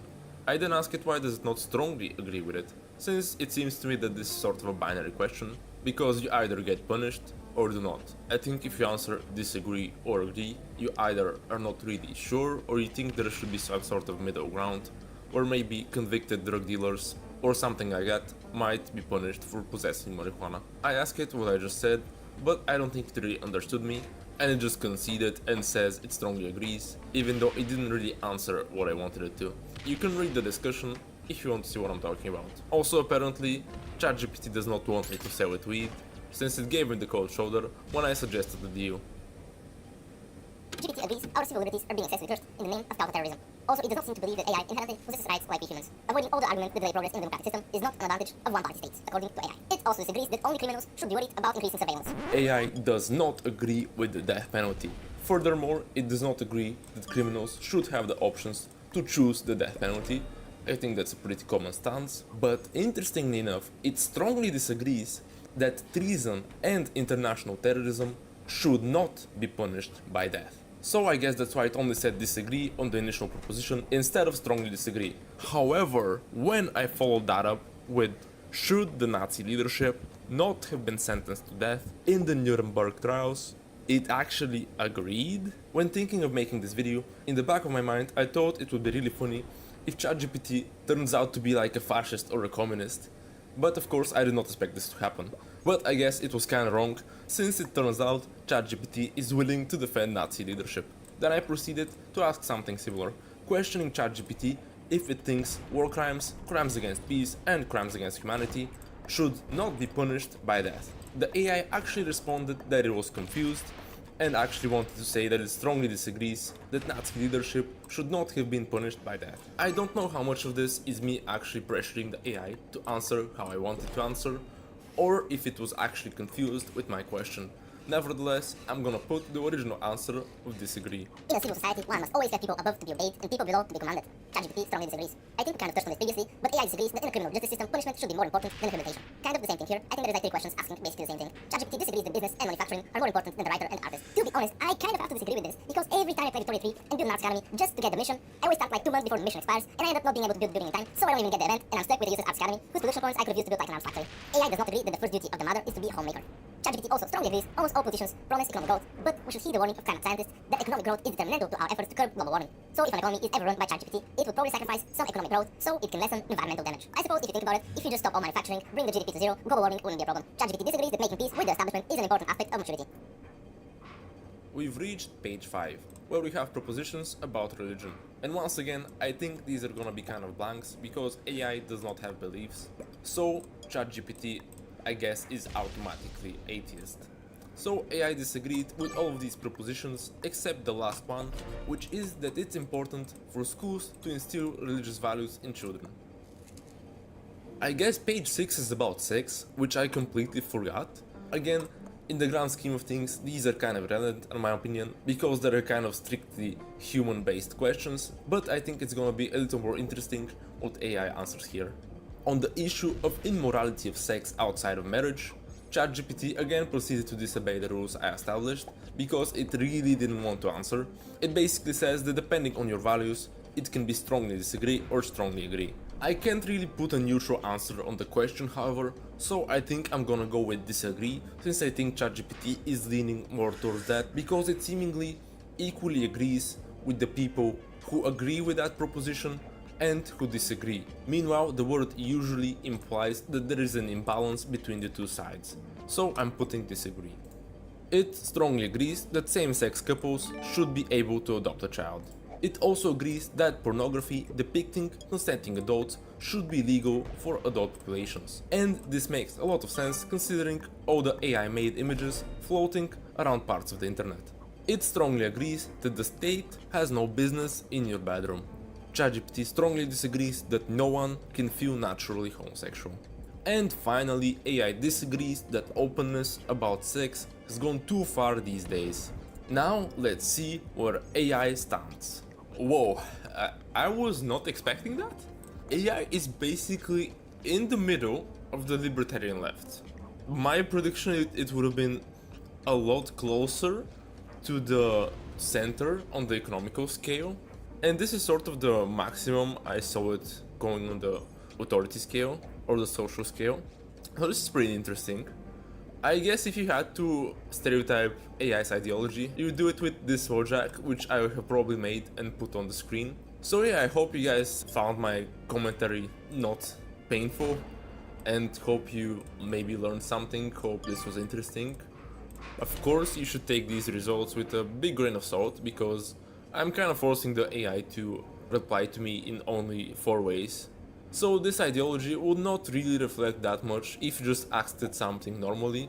I guess if you had to make a case against ChatGPT, you could say that it does have somewhat of a bias in political discussion and historical discussion. Whoa! But then again, it itself kind of strives away from political discussion. So yeah, if you enjoyed this video, enjoyed the concept, you can subscribe to see more of my stuff. I'm going to be trying to post a lot more in the future. What a And piece if of you're shit. interested in what I usually post, choose one of these 2 videos. Bye bye. That was not well played. That was just rigging the game. There are times it can be tough to be yourself when you have. Today, my resolution is to send more military aid to Ukraine and Israel for America to uphold global justice. The year is 2024. We are not currently at war with Iraq nor Afghanistan. It's important to remember this because it feels as though we are collectively traumatized by the nation-building exercises that we undertook in these 2 countries, and it feels as though we are incapable of understanding any other conflict or imagining any other outcomes than being quagmired for 20+ years in countries that don't really want us there. Support for Ukraine is essential if America is to be seen as the safeguard of democracy, economic prosperity, and a safe and secure Europe. Some still scoff at the idea of America being able to maintain any of these ideals around the world. While it's true that our record is far from perfect, the reality is that someone will rise to the occasion of leading the world into the future. All right. I'm going to be done for the day. I'll see you guys tomorrow.